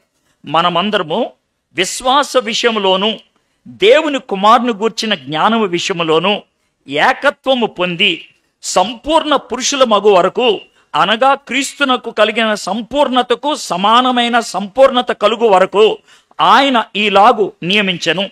పరిశుద్ధులు సంపూర్ణునగునట్లు క్రీస్తు శరీరం యొక్క క్షేమాభివృద్ధి చెందుటకు పరిచర్య ధర్మము జరుగుటకును ఆయన కొందరిని అపోస్తలుగాను, కొందరిని ప్రవక్తలుగాను, కొందరిని సువార్తికులుగాను, కొందరిని కాపర్లుగాను, ఉపదేశకులుగాను నియమించను. ఎందుకు ఇచ్చాడు? ఎందుకు ఇచ్చాడంటే విశ్వాసులందరినీ కూడా బలోపేతం చేయడానికి. బలోపేతం చేయటం అంటే ఏంటి? ఇప్పుడు ఏవో తేడాలు వచ్చినాయి. ఈ విశ్వాసి కొంచెం డౌన్ ఉన్నాడు, ఈ విశ్వాసి ఇలా ఉన్నాడు. ఈ సంఘంలో బోధించడం బట్టి, వరాలు పనిచేయటం బట్టి ఈ వ్యక్తి కూడా ఆత్మీయతలు ఎలా వచ్చాయి, ఈ వ్యక్తి కూడా, అందరూ కూడా ఒక స్థాయికి వచ్చారు. ఆలోచించండి, బాడీలో కొన్ని భాగాలు ఎక్కువ అవుతాయి, కొన్ని భాగాలు అప్పుడప్పుడు. అంటే ఏమి ఎక్కువ అవుతాయో మీకు చెప్తాను. ఆ ఎక్కువ అయినప్పుడు మనోళ్ళు ఎంత టెన్షన్ పడతారో చూద్దాం. మనోళ్ళు పెట్టిందల్లా తినేసి అని నవ్వేస్తున్నారా అంటే అర్థమైపోయిందా?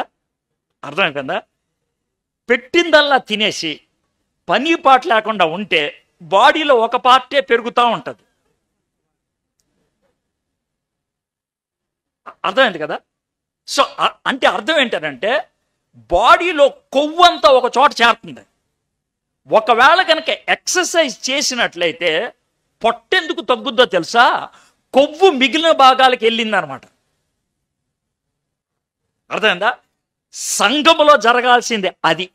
సంఘంలో కొంతమందికి ఆత్మీయమైన కొవ్వు ఉంటుంది, వాళ్ళు బలుస్తూ ఉంటారు.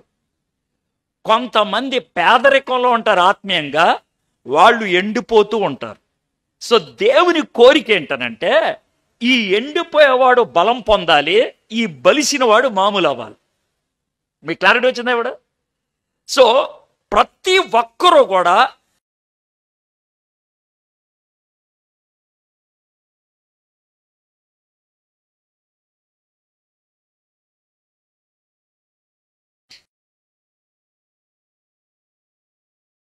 అందువలన మనమిక మీదట పసిపిల్లలమై ఉండి మనుష్యులు మాయా పాపముల చేత వంచనతోనూ తప్పు మార్గమునకు లాగు కుయుక్తుతోనూ గాలికి కొట్టుకొని పోవున్నట్లు కల్పించబడిన ప్రతి ఉపదేశమును ఇటు అటు కొట్టుకొని పోవచ్చు అలల చేత ఎగరగొట్టబడిన వారమై ఉండనట్లుండక ప్రేమ కలిగి సత్యము చెప్పుచు క్రీస్తు వలె ఉండుటకు మనము అన్ని విషయముల్లో ఎదుగుదము.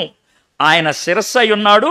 ఆయన నుండి సర్వ శరీరము చక్కగా అమర్చబడి తనలో ఉన్న ప్రతి అవయవమును తన తన పరిమాణము చొప్పున పనిచేయుచుండగా ప్రతి కీలు వలన కలిగిన బలము చేత అతుకబడి ప్రేమ యందు తనకు క్షేమాభివృద్ధి కలిగినట్లు శరీరమునకు అభివృద్ధి కలుగ చేసుకొనుచున్నదము.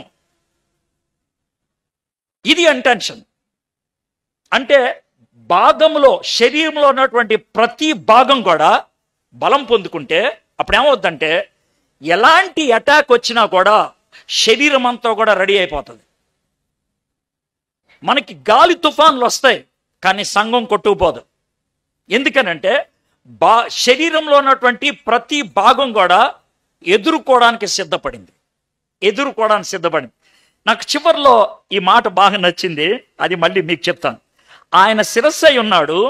ఆయన నుండి సర్వ శరీరము చక్కగా అమర్చబడి తనలో ఉన్న ప్రతి అవయవము తన పరిమాణము చొప్పున పని చేయుచుండగా ప్రతి కీలు వలన కలిగిన బలము చేత అతకబడి ప్రేమ యందు తనకి క్షేమాభివృద్ధి కలుగునట్లు శరీరం నాకు అభివృద్ధి కలుగ చేసుకొనుచున్నది. జాగ్రత్తమేనంటే నేను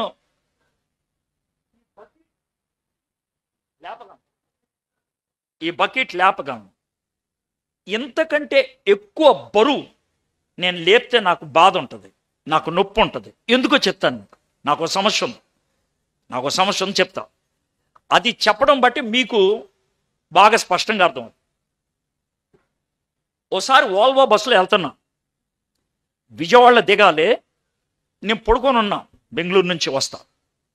కళ్ళు తెరిసేటప్పటికే నేను రైట్ సైడ్ ఉన్నా. గన్నవరం ఎయిర్పోర్ట్ కనబడుతుంది. అర్థం ఏంటంటే విజయవాడ దాటేసిందని. నేను గబగబా లేచిపోయి పక్కనండి, సార్ విజయవాడ దాటేసామన్నాడు. అవునా అన్నాడు. ఆయన ఎంతలా ఉన్నాడు, ఆయన కూడా లేచాడు. అని నేను వేరుగా అంటలేదు, లేచాడు. అలాగే నేను కొంచెం ఆయన మీద సన్నగా ఉన్నాను కాబట్టి తోసుకొని డ్రైవర్ దగ్గరికి వెళ్ళిపోయి డ్రైవర్ గారు, సార్ మేము విజయవాడలో దిగాలి సార్ అని అన్నా. అని అంటే ఆయన కస్సమని బ్రేక్ నొక్కాడు. ఓల్వా స్పీడ్ వెళ్ళేది ఆగిపోద్ది కదా. ఈ లావుడు నా మీద పడ్డాడు. వెనకున్నాడు కదా ఆయన. నేను వెళ్ళి ముందు డాష్ బోర్డు గుద్దుకున్నా. ఎక్కడ తడియాలని. అయితే ఆ టైంలో నాకేం తెలియలా. బయటకు వచ్చేసి నేను కనబడిన ఆటో ఎక్కేసి వెళ్ళిపోయాను. నేను ఎక్కడ నూజివీడి దగ్గర ఎక్కడ వెళ్ళాలి వెళ్ళిపోయాను. అక్కడికి వెళ్ళిన తర్వాత 1 గంట తర్వాత నేను చెయ్యి ఎత్తలేకపోతున్నాను.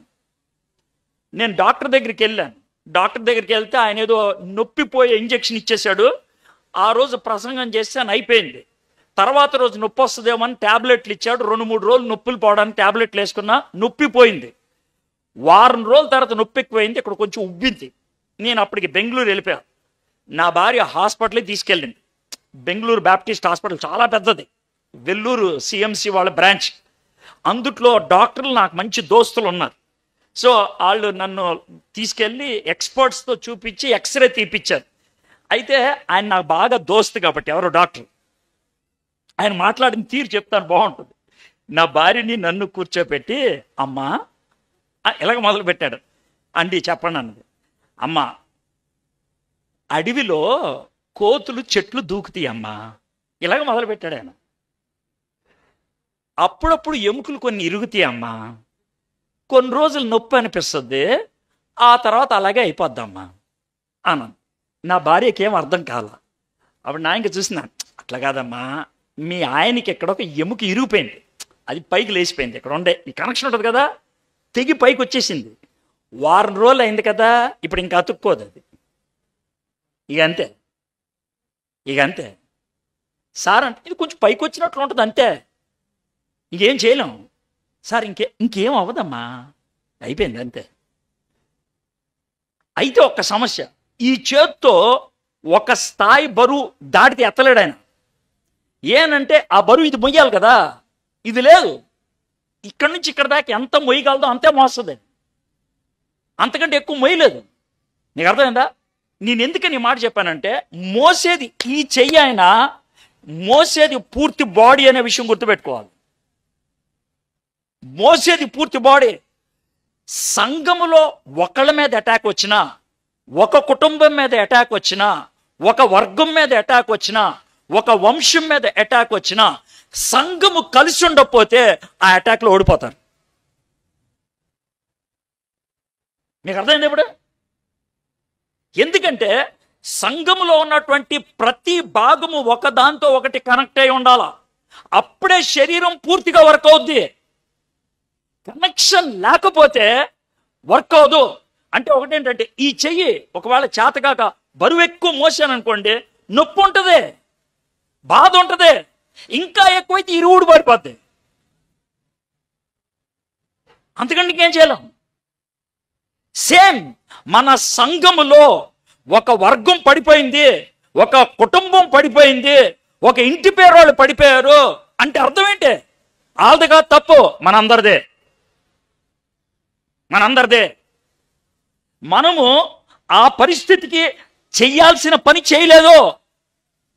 మీకు ఇంకో ఉదాహరణ చెప్తాను, కొంచెం సీరియస్గా ఉందిలే, కొంచెం సరదా చెప్తాను, బాగుంటుంది. ఏంటంటే, గాడ్ ఈజ్ లవ్ అనుకోండి. GOD God, IS is, LOVE love. అర్థమైంది కదండి? మనం సండే స్కూల్ పిల్లలు ఉంటారు, 1వ క్లాస్ పిల్లలు, వాళ్ళందరికీ ఒక్కొక్కడికి ఒక కర్ర, ఆ కర్ర మీద ఒక అట్ట మీద ఒక అక్షరమే రాసాం. అట్ట మీద ఒక అక్షరమే, ఒకడికి G, ఒకడికి O, ఒకడికి D వాడి తర్వాత I ఉంటుంది. Dకి Iకి మధ్యన గ్యాప్ ఉండాలి, వాళ్ళకి అండర్స్టాండింగ్ అది ఈజ్. తర్వాత మళ్ళీ గ్యాప్, LOVE. వాళ్ళు మొత్తం అంతా నుంచిన్నారు, ఎత్తండ్రా అంటే ఎత్తారు, అందులో ఒకడు ఎత్తలేదు అనుకోండి. మీరు నవ్వద్దు, ఎంత సీరియస్ పాఠం వస్తుందో చూడండి. ఒకడు ఎత్తలేదు, ఒకడు ఎత్తపోతే వాడికి ఒక్కడికే నష్టమా, మొత్తం అందరికి నష్టమా? చెప్పండి నాకు. ఎందుకనంటే గాడ్ ఈజ్ లవ్, కమ్యూనికేట్ అవ్వలా. ఎత్తంది ఒక్కడే, నష్టపోయింది మొత్తం. మీకు అర్థమైంది కదండి ఇప్పుడు? అందుకనే యూనిటీని కాపాడుకోవాలి, అందుకనే మన పని మనం చేయాలి. G అనేవాడు మొదట ఉండాల్సిందే, L అనేవాడు అక్కడికి వెళ్తానంటే అవ్వదు, E అనేవాడు అక్కడికి వెళ్తానంటే అవ్వదు. G అనేవాడు మొదట ఉండాలి, లవ్ అనేవాడు చివరు ఉంటాడు. సార్ నేను చివరున్నాను సార్ ముందు ఉంటానంటే మీనింగ్ రాదు.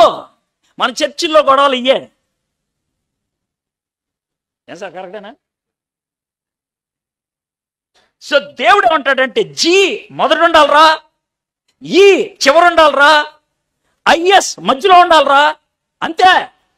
సార్ నేను మధ్యలో ఉంటానని O అని వస్తే కుదరదు, అవదు. గాడ్ ఈజ్ లవ్ అని ఒకవేళ అనుకుంటే, సో ఈ చివర మనకు కనబడుతుంది, అది రిజల్ట్ అవ్వాలంట. గాడ్ ఈజ్ లవ్ కనబడంగానే జాగ్రత్త వినండి, స్టేజ్ మీద ఉన్న పిల్లలు గాడ్ ఈజ్ లవ్ చూపించగానే ఏం జరుగుద్దో చెప్పండి. హాల్లో మీరు పిల్లలు స్కిట్ వేస్తున్నారండి, మీరు ఊహించుకోండి, పిల్లలు స్కిట్ వేస్తున్నారు. 1వ క్లాస్ పిల్లలు అందరూ కూడా గబగబా ఎత్తేస్తారు, చాలా బ్యూటిఫుల్గా గాడ్ ఈజ్ లవ్ కనబడంగానే హాల్లో ఏమొస్తుంది చెప్పండి? చెప్పండి సార్, గట్టి చెప్పండి సార్. చప్పట్లు ఎవరు కొడతారు? వీళ్ళు కొడతారా? చెప్పండి సార్, వీళ్ళు కొడతారా? వీళ్ళు కొట్టడానికి అవకాశం ఉందా? మరి ఎవరు కొడతారు? సంఘం చేయాల్సిన పని సంఘం చేస్తే లోకం చప్పట్లు కొట్టుద్ది. మనం చప్పట్లు కొట్టుకోవటం కాదు, వాళ్ళు కొట్టాలి మనకి. మీరు చేసే కార్యాలు చూసి పరలోకమందున్నటువంటి మీ దేవుణ్ణి మహిమపరిచినట్లు మీరు లోకానికి ఉప్పుగా వెలుగుగా ఉండండి. ఇది దేవుడు చెప్పిన మాట అండి.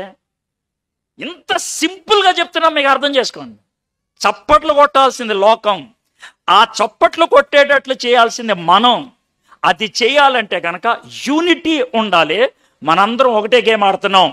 డైవర్సిటీ ఉండాలి, మన స్థానం మనదే. ఆ డైవర్సిటీలో స్టెబిలిటీ ఉండాలి, మనం చేయాల్సిన పనులు మనం చేస్తే కనుక అప్పుడు సింపుల్గా నేను ఏం చేస్తానంటే, నాది L అనే అక్షరం, షాలేం గారిది ఓ అనే అక్షరం అనుకోండి. ఒకవేళ నేను ఎత్తకపోతే షాలేం గారు ఏం చేస్తారు? ఎత్తరా, అరే ఎత్తరా, ఎత్తు, ఇది ఆయన అనేది. ఆయన కూడా ఎత్తితే, ఆయన ఎత్తితే నాకు మీనింగ్, ఆయన ఎత్తితే నాకు అర్థం. నేను నాది ఎత్తేసా అని అండ. అందరూ ఎత్తారా లేదో చూసుకోవాలి, అందరూ ఎత్తారా లేదో. అదండి సంఘం అంటే. సంఘం అంటే అది యూనిటీ, డైవర్సిటీ, స్టెబిలిటీ. ఈ మూడింటిని మనసులో పెట్టుకుంటే కనుక పోటీతత్వం ఉండదు, అస్సలు ఉండదు. పోటీతత్వం ఉన్నదంటే నీ డైవర్సిటీ అర్థం కాలేదని అర్థం కాలేదని, నీ భాగం నీది, నీ పాత్ర నీది అనేది. ఈరోజు పొద్దున్న ఒక ఆయన ఫోన్ చేశాడు నాకు. ఫోన్ చేసి వాళ్ళ బ్రదర్కి ఏదో ప్రాబ్లం ఉందని చెప్తా ఉన్నాడు. సార్ మా బ్రదర్కి ఇలా ప్రాబ్లం ఉంది సార్ అని అన్నాడు. అని అంటే నేను ఆయన మాట్లాడుతున్నప్పుడే వెంటనే నాకు తెలిసిన ఒక మిత్రుడు ఫోన్ నెంబర్ పంపించి, బ్రదర్ నేను తప్పించుకుంటున్నాను అనుకోవద్దు, గుర్తుపెట్టుకోండి, నేను జనరల్ ఫిజిషియన్, మీరు స్పెషల్ కేసు అడుగుతున్నారు కాబట్టి ఆ స్పెషల్ కేసు ఎవరు చూస్తారో ఆయన నెంబర్ ఇస్తున్నాను, మీరు ఆయనకి మెసేజ్ పెట్టండి, నా పేరు రిఫర్ చేసి పెట్టండి, ఆయన ప్రార్థన చేసిన తర్వాత విషయం ఏంటో నాకు చెప్పండి. నేను కళ్ళ డాక్టర్ని, మీరు తీసుకొచ్చిన సమస్య కళ్ళ డాక్టర్ సంబంధించింది కాదు, నా ప్లేస్ ఇది, నేను ఐడెంటిఫై చేసే దాని ప్రాబ్లం ఏంది కాదు, అక్కడ పంపిస్తాను నేను. కాబట్టి సంఘములో నీ పాత్ర ఏంటో తెలిస్తే, సంఘములో పలానా వాళ్ళ పాత్ర ఏంటో తెలిస్తే పోటీ ఎందుకు ఉంటుంది? అంటే ఉండదు. ఈ 3 పదాలు మీ మనసులో గుర్తుపెట్టుకోండి. యూనిటీ ఉంది మనకి, ఎందుకంటే తండ్రి, కుమార, పరిశుద్ధాత్మ మనందరిలో ఒకే విధంగా పనిచేశారు. డైవర్సిటీ ఉంది, ఎందుకంటే దేవుడు మనందరికీ ప్రత్యేకమైనటువంటి వరాలు ఇచ్చాడు, ప్రత్యేకమైనటువంటి కృపా పరిస్థితులు ఇచ్చాడు. స్టెబిలిటీ కోసం మనం ఉండాలి. ఎవరికి ఏది ఇచ్చినా కూడా మనం స్టెబిలిటీని తీసుకురావడానికి సర్వశక్తులా కృషి చేయాలి. ఎప్పుడైతే ఇది జరుగుద్దో సంఘములో ఆ ఐక్యతని మనం అందరం చూడగలుగుతాం. 1-2 వచనాలు మాత్రం మీకు ఎక్స్ప్లెయిన్ చేసి ఓవరాల్ పిక్చర్ ఇచ్చేసాను. గంట పట్టింది నాకు. 3:15 మొదలుపెట్టా, 4:20 అయింది. గంట 5 నిమిషాలు అయింది. ఒకవేళ కనుక నేను ప్రసంగం చేయాల్సి వస్తే ఇప్పుడు మొదలు పెట్టాలి, ఎందుకంటే నేను ఇప్పుడు దాకా చేసింది ఏముంది, అవి చదివి ఏంటో చెప్పాను మీకు, అంతే. అర్థమైందా? ఇప్పుడు మొదలు పెట్టాలి. బట్ నో ప్రాబ్లం, మీకు చాలా మటుకు అర్థమైపోయింది. మీరు ఈ వాక్య భాగాన్ని చదువుకుంటూ ఉంటే కనుక చాలా క్విక్గా అర్థమైపోద్ది. కొన్ని విషయాలు మాత్రం మీకు ఎక్స్ప్లెయిన్ చేస్తే సరిపోద్ది. 7వ వచనం మరొకసారి చదువుదాం. అయితే మనలో ప్రతి వానికి క్రీస్తు అనుగ్రహించే వరం యొక్క పరిమాణం చొప్పున కృప ఇయ్యబడెను. కృప పరిమాణం చొప్పున కృప అన్నదేంటో మీకు చెప్తాం. గ్రేస్ ఇంగ్లీష్లో పదం, క్యారిస్ అనేది గ్రీక్లో పదం. సార్ మాకెందుకు సార్ గ్రీక్ అని అంటారేమో. కొన్నిసార్లు గ్రీకు పదాల దగ్గరికి వెళ్ళాల్సి వస్తుంది. ఎందుకు అని అంటారేమో. ఒక చిన్న ఎగ్జాంపుల్ చెప్తాను. లవ్ అనే పదం ఉంది కదా, లవ్. నువ్వు నన్ను ప్రేమిస్తున్నావా? యేసుప్రభువు వారు పేతురుని అడిగాడు. రెండోసారి నువ్వు నన్ను ప్రేమిస్తున్నావా తెలుగులో, మూడోసారి నువ్వు నన్ను ప్రేమిస్తున్నావా.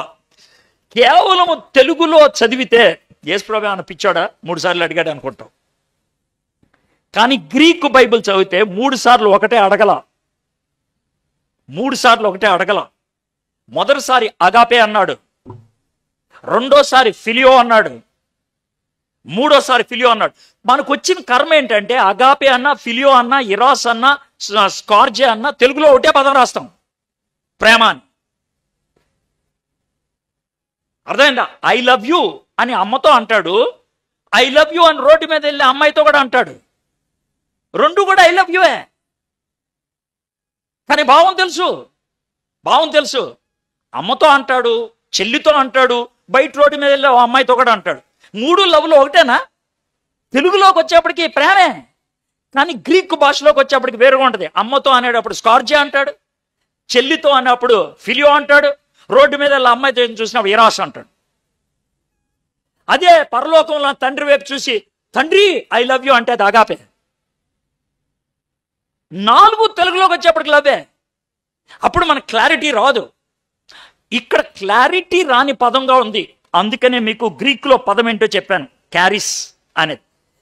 క్యారిస్. అయితే క్యారిస్ అనే పదానికి 2 రకాలైన భావాలు ఉన్నాయి. 2 రకాలైనటువంటి భావాలు. 2వ అధ్యాయం, ఎఫెసీయులకు రాసిన పత్రిక 2వ అధ్యాయం, కృప చేత మీరు రక్షించబడి ఉన్నారు, ఇదొక భావం. కృప చేత మీరు రక్షించబడి ఉన్నారు, ఇదొక భావం. దేవుడు కృప చూపిస్తే నన్ను రక్షించాడు. అంటే కృప చూపించడం అంటే నేను యోగ్యుణ్ణి కాదు, నన్ను యోగ్యుణ్ణి చేశాడు, నాకు ఇది ఇవ్వకూడదు, నాకు ఇచ్చాడు. అది గ్రేస్, అది గ్రేస్. అయితే 3వ అధ్యాయం 8వ వచనం, దేవుని యందు పూర్వకాలము నుండి మరుగై ఉన్న ఈ మర్మమును గూర్చిన ఏర్పాటు ఎట్టిదో అందరికీ తేటపరచుటకును పరిశుద్ధులందరిలో అల్పుడైన నాకు ఈ కృప అనుగ్రహించను. మరి ఈ కృప ఏంటి? ఈ కృప పైకి తీసుకురావడానికి కాదు, పంపించడానికి. మొదటి కృప ఏమో పడిపోయిన నన్ను పైకి లేవనెత్తడానికి, దాన్ని సేవింగ్ గ్రేస్ అంటారు, రక్షించడం. పౌలు భక్తుడు 3వ అధ్యాయం 8వ వచనంలో చూశాడు తెలుసా, అది సేవించడానికి కాదు, ఇతరులను రక్షించడానికి దేవుడు నన్ను పంపించాడు, సర్వింగ్ గ్రేస్. ఇప్పుడు చిన్న మాట చెప్తాను. 1984 సంవత్సరం నవంబర్ 3వ తారీఖున దేవుడు నన్ను రక్షించాడు, అది గ్రేస్. దేవుడు నన్ను రక్షించాడు, అది గ్రేస్. ఇప్పుడు నా ముందు బైబిల్ పెట్టుకొని 7వ వచనం నుంచి 16వ వచనం దాకా ఈ 10 వచనాలు వివరించడానికి దేవుడు నాకు ఇప్పుడు గ్రేస్ ఇస్తున్నాడు, ఇది బోధించడానికి. అది సేవింగ్ గ్రేస్, ఇది సర్వింగ్ గ్రేస్. సో నేనేమంటానంటే గ్రేస్ ఎప్పటికీ ఉండాల్సిందే. అయితే మీకు బాగా అర్థం అవడం చెప్తాను. ఈ సర్వింగ్ గ్రేస్కి గ్రీకులో క్యారిస్ అనే దగ్గర క్యారిస్మాటా అనే పదం ఉపయోగిస్తారు. క్యారిస్మాటా అంటే కృపా వరములు. దేవుడు మనకు ఒక వరాన్ని ఇచ్చి ఆ వరాన్ని ఎక్సర్సైజ్ చేయడానికి కృపనిస్తాడు. ఇవి జాగ్రత్తమేనండి. మీ అందరికీ మాట్లాడతాం వచ్చా? ఈ మాట్లాడే గుణం ఎవరిచ్చారు? అది సేవింగ్ గ్రేస్. నాలాగా మీరు మాట్లాడగలరా? ఇది సర్వింగ్ గ్రేస్. క్లారిటీ వచ్చిందా? మనందరం మాట్లాడతాం. దేవుడు మనకి ఇచ్చినటువంటి వరం అది జనరల్. దేవుడు నాకు ప్రత్యేకంగా వాక్యం బోధించే వరం ఇచ్చాడు, ఇది దేవుడిచ్చింది, నా గొప్పతనం కాదు ప్లీజ్. ఇది సర్వింగ్ గ్రేస్. దేవుడు నాకిచ్చినటువంటి పిలుపుకి, నాకిచ్చినటువంటి బాధ్యతకి ఈ వరం అవసరం కాబట్టి ఇది ఇచ్చి, ఈ కృప అవసరం కాబట్టి ఇది నాకిచ్చి నువ్వు పోరా అన్నాడు.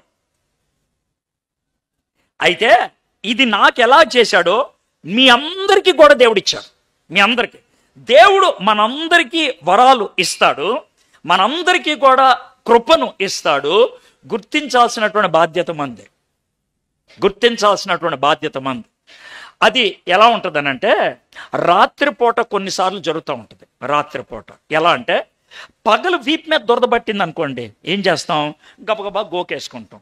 రాత్రి నిద్రపోతున్నప్పుడు దురద పెడితే చెయ్యి దుప్పట్లోంచి బయటికి తీసి గోకడానికి బద్ధకం వేసి ఇలా అనుకుంటే సరిపోద్ది అనుకుంటావే, అది బద్ధకం. మీకు అర్థం అవడం చెప్పాను. సేమ్ వే దేవుడు వీడికి దురద పెడుతుంది, వీడి దగ్గరికి వెళ్ళి చెప్పరా అంటే వీడు బద్ధకం వేసి ఏలడాడు. ఇంకా మరీ తలనొప్పి అయితే కనుక ఏం చేస్తాడంటే మనం ఏ విధంగా గోడ నొప్పి, సార్ కొంచెం వెళ్తాను మరి అని ఈయన పంపిస్తాడు. వెళ్ళాల్సింది ఎవరు? ఆయన పంపిస్తాడు. దేవుడిచ్చినటువంటి అవకాశాన్ని జార విడుచుకోవటం అనేది. అయితే గుర్తుపెట్టుకోండి, వరాలన్నిటి గురించి సింపుల్గా ఒక మాట చెప్తున్నా, హెచ్చు తగ్గులు లేకుండా ఉంటాను. మొట్టమొదటిది, ప్రతి వరం ఎవరిచ్చారు? ఒక ప్రభువే ఇచ్చాడు. కొరింథీయులకు రాసిన పత్రిక ప్రకారం ప్రభువే. ప్రతి వరాన్ని కొరింథీయులకు రాసిన పత్రిక ప్రకారం ఇంకో చోట పరిశుద్ధాత్ముడు ఇచ్చాడు. ప్రతి వరాన్ని తండ్రి ఇచ్చినట్లు ఇంకో చోట ఉంటుంది. సార్ ఏంటి సార్ ఈ కన్ఫ్యూజన్ అంటే? ఏం లేదా, వరాలు త్రిత్వదేవుడు ఇచ్చాడు, అనుకున్నది తండ్రి, అందించింది కుమారుడు, మన చేతిలో పెట్టింది పరిశుద్ధాత్ముడు. హెవెన్లీ ఎగ్జిక్యూటివ్, త్రిత్వదేవుడి యొక్క ప్రణాళిక. అంటే ఒకవేళ నేను మాట్లాడుతున్నప్పుడు పరిశుద్ధాత్ముడు నాకు వాక్యం బోధించే వరం ఇచ్చాడు కదా, ఎవడిచ్చాడు నీకు వాక్యం బోధించే వరం అని తండ్రి అడగడు. త్రిత్వ దేవుడు ఇచ్చినటువంటిది అదే, ఆ విధంగా ఉంటుంది. వరాన్ని దేవుడిచ్చినప్పుడు ఆ వరాన్ని అమ్ముకోకూడదు, అస్సలు అమ్ముకోకూడదు. వరాన్ని అమ్ముకుంటే అంతకంటే దరిద్రం ఇంకోటి ఉండదు. అయితే వరాన్ని ఎక్సర్సైజ్ చేసినప్పుడు ఎవరైనా కృతజ్ఞతాభావంతో ఇస్తే రిజెక్ట్ చేయకూడదు. ఏంటి సార్ అలా అంటున్నారు? అవును, మరి ఇప్పుడు దేవుడు నీకు వరం ఇచ్చాడు, వరం ఇచ్చి నిన్ను బోధించమన్నాడు, నువ్వు బోధించావు. ఆ బోధకు లేకపోతే తమ్ముడు రాజు పాట పాడాడు, పాడిన దానికి 2 రకాలుగా స్పందించవచ్చు. తమ్ముడు పాడాడు, నేను వాక్యం బోధించాను, 2 రకాలుగా స్పందించవచ్చు. అది బాగా పాడేబాయ్ అంటే అవసరం లేదు అని వెళ్తే గర్వం అంటారు దానికి. ఒకవేళ బ్రదర్ ఇదిగోండి బ్రదర్ గిఫ్ట్ అని అంటే ఎంత ఉందా 5,000 అవసరం లేదు సార్, అర్థం సార్.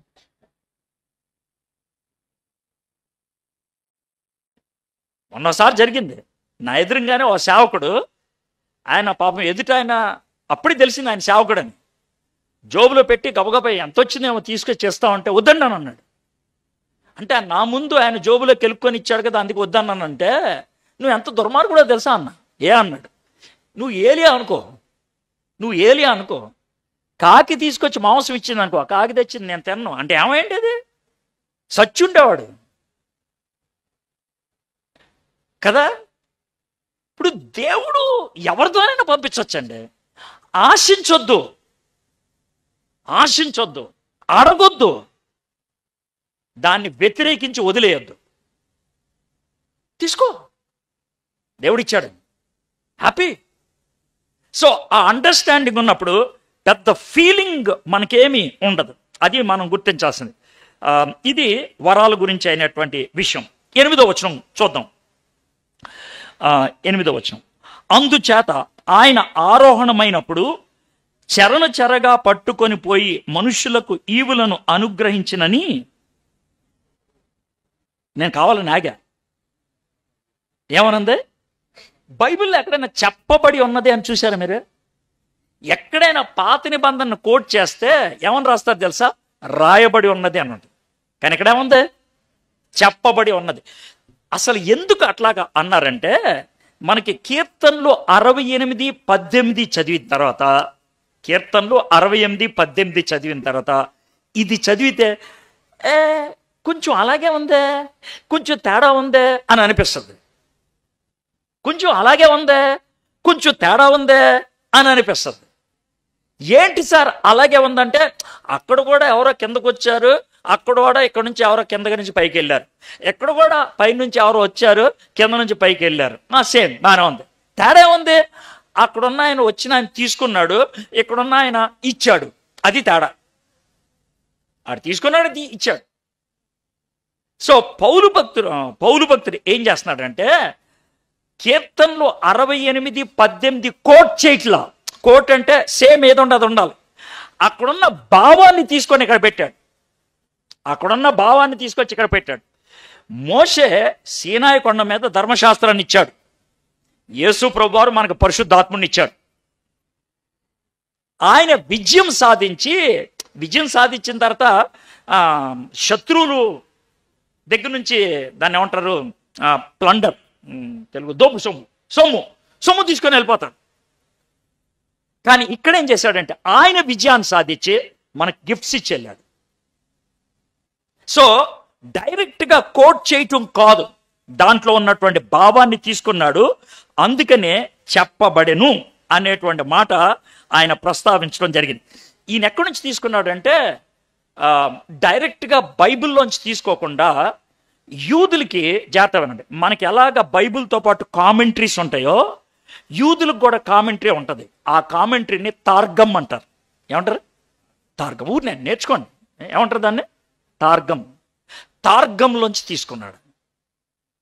అందుకనే రాయబడింది అని కాకుండా చెప్పబడింది అనేటువంటి మాట అక్కడ ఉపయోగించడం జరిగింది అన్నమాట. 8వ వచనం మరోసారి చదువుతాం. అందుచేత ఆయన ఆరోహణమైనప్పుడు చెరగా పట్టుకొని పోయి మనుష్యులకు ఈవులను అనుగ్రహించడని చెప్పబడి ఉన్నది. 9వ వచనం, ఆరోహణమాయనగా ఆయన భూమి యొక్క క్రింద భాగములకు దిగిననియు అర్థమిచ్చుచున్నది కదా. దిగినవాడు తానే సమస్తమును నింపునట్లు ఆకాశ మండలం అన్నిటికంటే మరి పైకి ఆరోహణమైన వాడు ఆయను. ఇప్పుడు ఇది దేని గురించి చెప్పబడుతుంది? What does it mean? దీన్ని బేస్ చేసుకొని కొంతమంది రకరకాలైనటువంటి విషయాలు చెప్తా ఉంటారు. ఏమనంటే, యేసు ప్రభువారు నరకంలోకి వెళ్ళారు, హేడిస్లోకి వెళ్ళారు, అక్కడి నుంచి పరలోకంలోకి వెళ్ళారు అనేటువంటి మాట చెప్తూ ఉంటారు. అది జరగటానికి అవకాశం లేదు. ఎందుకు లేదు సార్ అని అంటే, ఒక వ్యక్తి చచ్చిపోయి హేడిస్కి వెళ్ళిన తర్వాత వాడి దగ్గరికి వెళ్ళి సువార్త చెప్పడానికి అవసరం ఏముంది? ఆడికి వెళ్ళిన తర్వాత మార్పు చెందడానికి అవకాశం ఉందా? లేదు కదా. కాబట్టి వెళ్ళాల్సిన పని లేదు. ఎందుకంటే రెండో ఛాన్స్ ఇచ్చినట్లు అవుద్ది. మూడోది, యేసు ప్రభువారు ఒకవేళ నరకంలోకి వెళ్తే, యేసు ప్రభువారు హేడిస్లోకి వెళ్తే, బైబిల్లో ఆయన ఎక్కడి నుంచి ఎత్తబడ్డాడని చెప్పాలి? హేడిస్ నుంచి ఎత్తబడ్డాడని చెప్పాలి. కానీ బైబిల్లో మిగిలిన చోట అంతా ఎక్కడి నుంచి ఎత్తబడ్డాడుంది? సమాధి చేయబడి తిరిగి లేచి పరలోకంలోకి వెళ్ళిపోయాడు. కాబట్టి అక్కడ కూడా సెట్ కాదు. అయితే ఒకటి మాత్రం సాధ్యం. ఎలా అంటే, మీకు గెరాసేను ఆయన గురించి తెలుసు కదా. ఇది గెరాసేను ఒక ఆయనకి దెయ్యాలు బోల్డ్ ఉన్నాయి, శానా అనే దెయ్యాలు. ఆ దెయ్యాలన్నీ బతిలు ఆడితే బాబా మన నరకాన్ని పంపించొద్దు, ఎందుకంటే నరకాన్ని పోతే ఇంకా మళ్ళీ బయటికి రాలేం, పందుల్లో పంపించమంటే పందుల్లో పంపించాడు. దాంతో మనకు అర్థమవుతుంది ఏంటంటే, కొన్ని దెయ్యాలు ఎక్కడున్నాయని, నరకంలో ఉన్నాయని, అవి బయట రాలేవు. సో కొంతమంది నమ్మేది ఏంటంటే, ఆ నరకానికి వెళ్ళి, ఇది పేతురు రాసినటువంటి మొదటి పత్రికలో ఉన్నట్లు, ఆ నరకానికి వెళ్ళి నేను విజయం సాధించా అని ప్రొక్లెయిమ్ చేసి వచ్చేసాడంట. అది కొంతమంది సాధ్యము అన్నట్లు చెప్తారు. మనకి దాని గురించి పెద్దగా ఆలోచించాల్సినటువంటి విషయం ఏది లేదు. సో అక్కడ నుంచి మనం చాలా సింపుల్గా బయటికి వచ్చేయచ్చు. అయితే నేను క్విక్గా ముందుకి వెళ్తా ఉన్నాను. 11వ వచనం నుంచి మనం చూద్దాం. మనమందరము విశ్వాస విషయంలోను దేవుని కుమారుని గూర్చిన జ్ఞానం విషయంలోను ఏకత్వము పొంది సంపూర్ణ పురుషులు అగు వరకు, అనగా క్రీస్తునకు కలిగిన సంపూర్ణతకు సమానమైన సంపూర్ణత కలువారం అగు వరకు ఆయన ఈలాగు నియమించెను. పరిశుద్ధులు సంపూర్ణనగునట్లు క్రీస్తు శరీరము క్షేమాభివృద్ధి చెందుటకును పరిచర్య ధర్మము జరిగించుటకు ఆయన కొందరిని అపోస్తలను గాను, కొందరిని ప్రవక్తలు గాను, కొందరులను సువార్థికులు గాను, కొందరులను కాపర్లు గాను, నెక్స్ట్ చూడండి ఇమీడియట్గా ఉపదేశకులు గాను అనేటువంటి మాట చెప్పడం అనేది జరిగింది. దేవుడు ఏం చేశాడంట? యేసు ప్రభువు చచ్చిపోయి తిరిగి లేచి తండ్రి కుడి పార్శ్వానికి చేరి అన్ని విషయాల్లో విజయం సాధించి ఆయన 4 or 5 ఆఫీసెస్ ఇచ్చాడు. 4 or 5 ఈ ఆఫీసెస్ ఏంటో మీకు చెప్తే మనం ఏ కేటగిరీలోకి వెళ్తామో తెలిసిపోద్ది. అందరూ కూడా ఈ కేటగిరీలో ఉంటారు, అది విషయం. ఒకటి, అపోస్తులు. అపోస్తులు అని బైబిల్లో ఎవరి గురించి ప్రస్తావించారు? బైబిల్లో ఎవరి గురించి ప్రస్తావించారో చెప్తా. ఇప్పుడు కొంతమంది పనికిమాలిన వాళ్ళు చాలామంది కూడా నేను అపోస్తులను పెట్టుకున్న వాళ్ళు ఉన్నారు, అది మనకు అనవసరం. కానీ అపోస్తులు అని బైబిల్ ఎవరిని చెప్తుందో మనం చూద్దాం. అపోస్తులు అనే పదం అపెస్టెలో అనేటువంటి పదం నుంచి వచ్చింది. అపెస్టెలో అనే పదం నుంచి అర్థం ఏంటంటే రాయబారి, పంపబడిన వ్యక్తి, ప్రత్యేకంగా పంపబడినటువంటి వాడు. ఇది అపోస్తులుడు అంటే. బైబిల్లో మొట్టమొదట ఏది ఆది అపోస్తుల కాలంలో మొట్టమొదట అపోస్తలుడు అని ఎవరిని పిలిచారంటే ఆ వ్యక్తికి ఖచ్చితంగా ఉండాలి 2 ఏంటంటే, మొదటి ఆ వ్యక్తి యేసు ప్రభువుతో ఉన్నవాడై ఉండాలి, ఏది ఈ లోకంలో ఉన్నప్పుడు. 2, యేసు ప్రభు వారు చనిపోయి తిరిగి లేచిన తర్వాత ఆయనకి ప్రత్యేకంగా లేకపోతే ఆయనకి ప్రత్యక్షంగా కనబడాలి. కనబడి నువ్వు వెళ్ళాయా అని చెప్పాలి. అలాంటి వాళ్ళు మాత్రమే అపోస్తులు అన్నారు ఫస్ట్లో. కొంతకాలం అయిన తర్వాత ఒక చిన్న రాయితీనిచ్చారు కొన్ని కారణాలు బట్టి. ఏంటనంటే, ఎవరైతే యేసు ప్రభు గురించి తెలుసుకొని ప్రత్యేకమైనటువంటి దర్శనము దేవుడు యేసు ప్రభు చేత కలిగి ఒక కొత్త పరిచర్యలోకి పంపించబడ్డారో వాళ్ళని అపోస్తులు అన్నారు. ఆ కేటగిరీలోకి ఎవరెవరు వస్తారు తెలుసా? పౌలు, బర్నబా, అపోల్లో, ఎఫఫ్రా, వీళ్ళంతా వస్తారు. వీళ్ళందరినీ అపోస్తులు అన్నారు. కానీ వాళ్ళు ఎవరు యేసు ప్రభుతో జీవించాల. కానీ ప్రత్యేకంగా యేసు ప్రభు వారు వాళ్ళకి కనబడి వాళ్ళని పంపించడం అనేది జరిగింది. ఇక్కడ దాకా బైబిల్ చెప్తుంది. బైబిల్లో అపోస్తులుల బోధ యందును అని అన్నప్పుడు ఇక్కడతో ఆగిపోవాలి. ఈ అపోస్తులు మొదటి 100 సంవత్సరాల్లో జీవించిన వాళ్ళే వాళ్ళ అపోస్తులు. యేసు ప్రభు అంటే ఆ అపోస్తుల కాలం అయిపోయిన తర్వాత కూడా కొంతమందిని అపోస్తులు అని పిలిచారు. డేవిడ్ లివింగ్స్టన్ని, తర్వాత పిగ్మీస్ మధ్యకి వెళ్ళినటువంటి అపోల్లోని, తర్వాత ఇరియాంజే ఆ దీవుల్లోకి వెళ్ళినటువంటి డాన్ రిచర్డ్సన్ని, బర్మా వెళ్ళినటువంటి అదోనిరామ్ జడ్సన్ని, తర్వాత ఆఫ్రికా వెళ్ళినటువంటి డేవిడ్ లివింగ్స్టన్ని, ఇలాంటి వాళ్ళందరినీ కూడా అపోస్తులు అన్నారు. ఎందుకు అన్నారు అనంటే హ్యారిసన్ అనేటువంటి ఆయన ఈ విధంగా రాస్తాడు. ఏమనంటే అపోస్తులుడు అనే సంఘము ఒక వ్యక్తికి ఎప్పుడు బిరుదిస్తుంది అనంటే దేవుడు ఒక ప్రత్యేకమైనటువంటి పిలుపుతో ఎవ్వరూ చెయ్యనటువంటి పరిచర్యకి, ఎవ్వరూ వెళ్ళనటువంటి ప్రాంతానికి ఒక వ్యక్తిని పంపించి ఆయన ద్వారా పరిచర్య మొదలైతే ఆ వ్యక్తిని అపోస్తులుడు అన్నారు. ఆఫ్రికా ఖండానికి అంతకుముందు ఎవరు వెళ్ళా, డేవిడ్ లివింగ్స్టన్ వెళ్ళాడు, అందుకని అపోజల్ టు ఆఫ్రికా అన్నారు. పిగ్మీస్ మధ్యకి మొట్టమొదటిసారిగా సువార్త బోధించడానికి అపోల్లో వెళ్ళాడు, అందుకని అపోజల్ టు పిగ్మీస్ అన్నారు. ఇరియాంజే ఆ దీవులకు మొట్టమొదటిసారిగా డాన్ రిచర్డ్సన్ వెళ్ళాడు, అందుకని ఆ పేరుతో పిలిచారు అపోజల్ అని. సో ఎవ్వరూ వెళ్ళని చోటకి దేవుడు ఒక ప్రత్యేకమైన బాధ్యతతో వాళ్ళని పంపిస్తే అపోస్తలులు అన్నారు. అపోస్తలులు అని ఎవరిని పిలుస్తారు, ఎందుకు పిలుస్తారో మీకు చెప్పా. సార్ ఆయన ఎందుకు పెట్టుకున్నాడు అపోస్తలుడు, ఈయన ఎందుకు పెట్టుకున్నాడు అపోస్తలు అని నన్ను అడగొద్దు, అది మీ తలనొప్పి. అది పరిస్థితి. బైబిల్లో ఉన్నటువంటి విషయం అయితే చెప్పాను. రెండోది ప్రాఫిట్స్, ప్రవక్తలుగా. ప్రవక్త జాగ్రత్తమేనండి. మనం ఏమనుకుంటా అంటే ప్రవక్త అనగానే భవిష్యవాణి, ముందు జరిగే విషయాలు చెప్తానండి.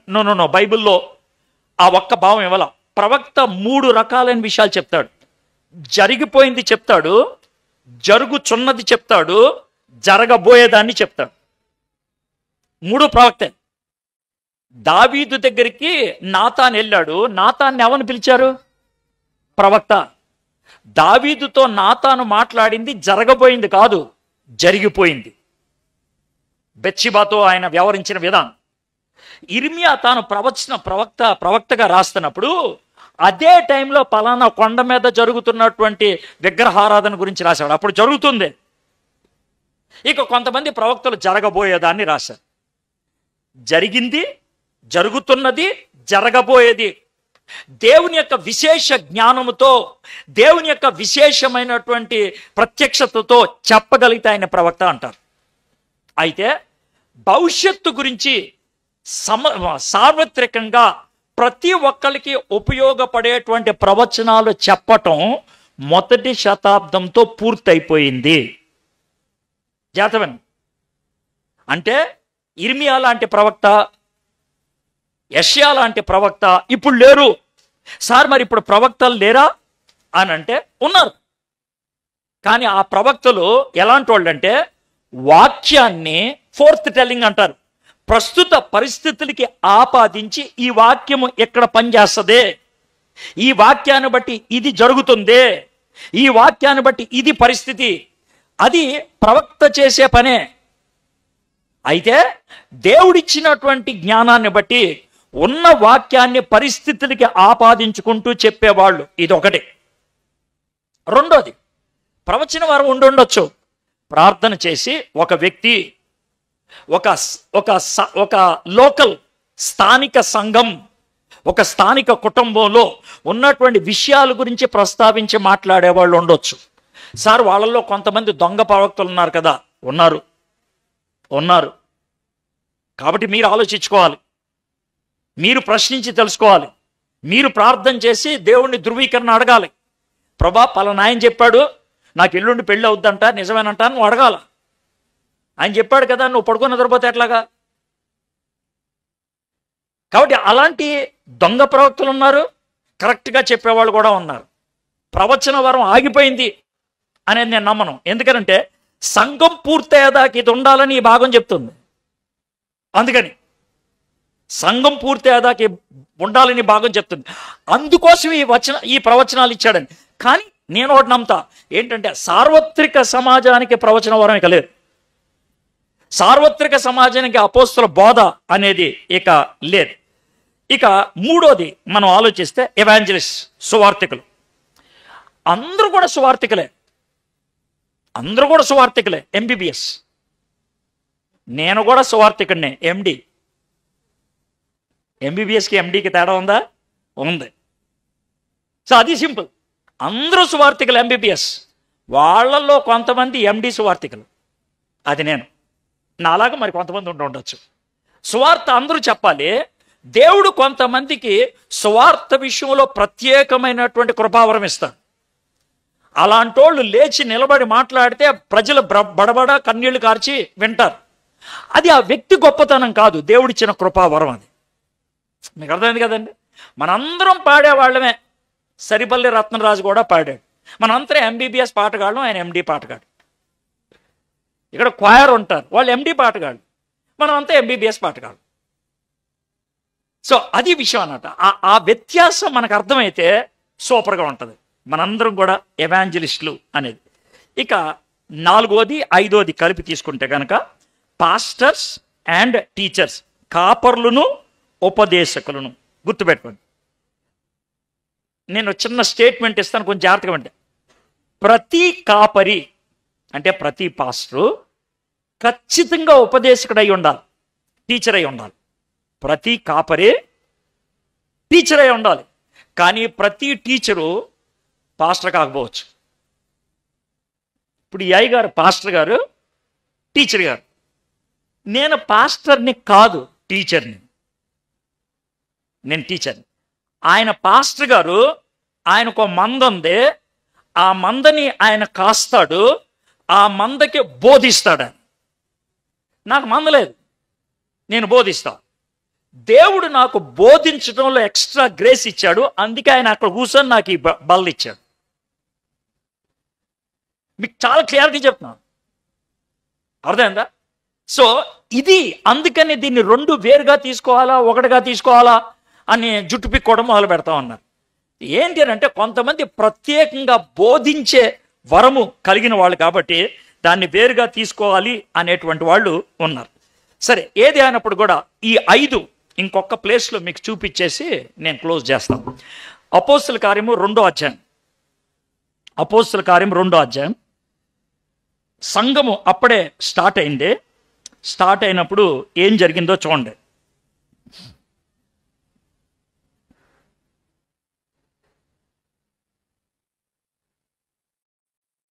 నలభై 42 నుంచి చదువుతున్నాను. వారు అపోస్తుల బోధ యందును సహవాసమందును రొట్టె విరుచుట యందును ప్రార్థన చేయుట యందును ఎడతెగక ఉండిరి అనేటువంటి మాట. ఇక్కడ 41 నుంచి చదువుతాం. కాబట్టి అతని వాక్యము అంగీకరించిన వారు బాప్తిసం పొందిరి. ఆ దినము ఇంచుమించు 3,000 మంది చేర్చబడి వీరు అపోస్తుల బోధ యందును.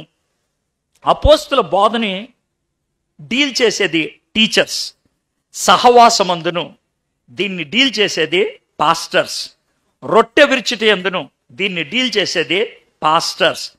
ప్రార్థన యందును దీన్ని డీల్ చేసేది ప్రాఫిటిక్ మినిస్ట్రీ ఉన్నవాళ్ళు. సో ఆ 5 ఆఫీసెస్ ఇచ్చాడు. ఆ 5 ఆఫీసెస్తో సంఘం స్టార్ట్ అయింది. ఆ 5 ఆఫీసెస్ వర్క్ అయితేనే సంఘం పూర్తవుతుంది. సంఘం పూర్తయింది అని అంటానికి ఒకటి స్టెబిలిటీ వస్తుంది, రెండోది యేసుక్రీస్తు మన శిరస్సు కదా, క్రీస్తు యొక్క అనుభవంలోకి మనందరం కూడా రాగలుగుతాం. ఇది ఒక్కళ్ళు చేయాల్సిన పని కాదు, అందరూ చేయాల్సిన పని.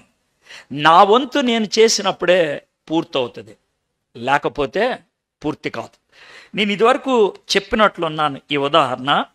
ఈ చిన్న ఉదాహరణ చెప్పి నేను ముగిస్తాను. ఒకసారి ఒక పాస్టర్ గారు వాక్యం సిద్ధపడుతున్నారంట.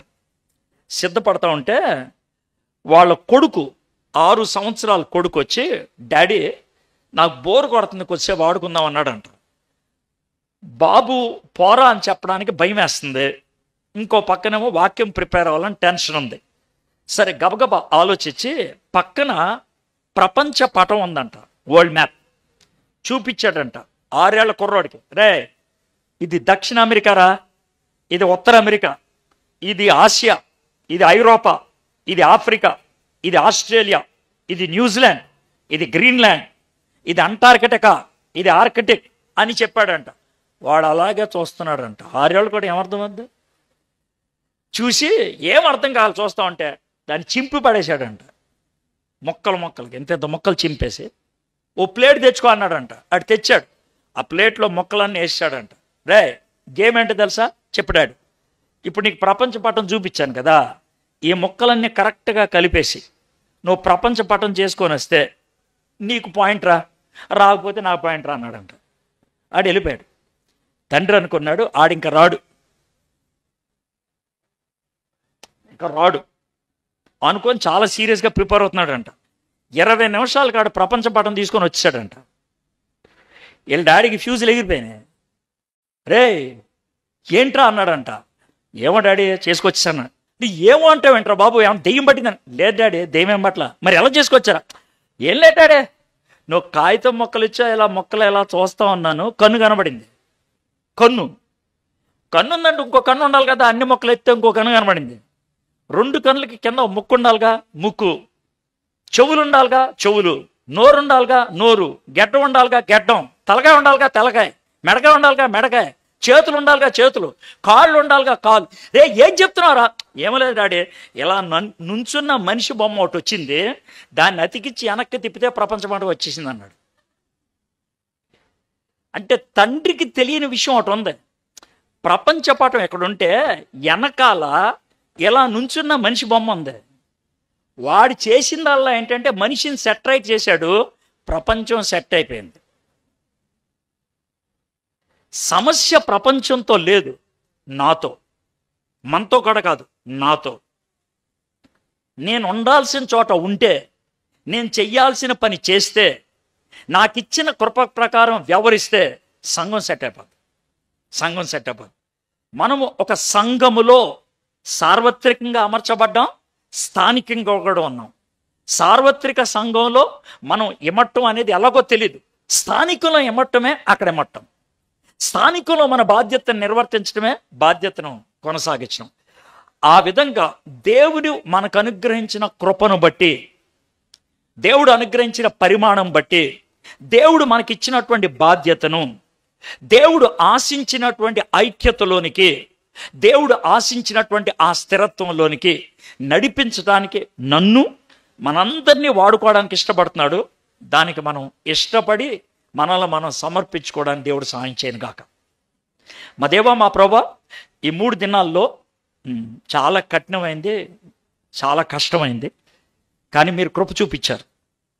16 వచనాల సారాంశం అయితే ఇచ్చేయడానికి సాధ్యపరిచారు. సూచాయిగా కొంతైనా చెప్పడానికి మీరు సహాయం చేశారు. ఈ 16 వచనాలు మరికొన్నిసార్లు చదువుకొని ఫ్రెష్గా ఉన్నప్పుడే ప్రభా, ప్రాముఖ్యంగా మాకందరికీ ఐక్యత కలిగి ఉండటానికి కొన్ని సమానంగా ఇచ్చావు. మాలో ప్రతి ఒక్కరికి ప్రత్యేకమైనటువంటి కృపావరాన్ని ఇచ్చి మమ్మల్ని భిన్నంగా చేశావు.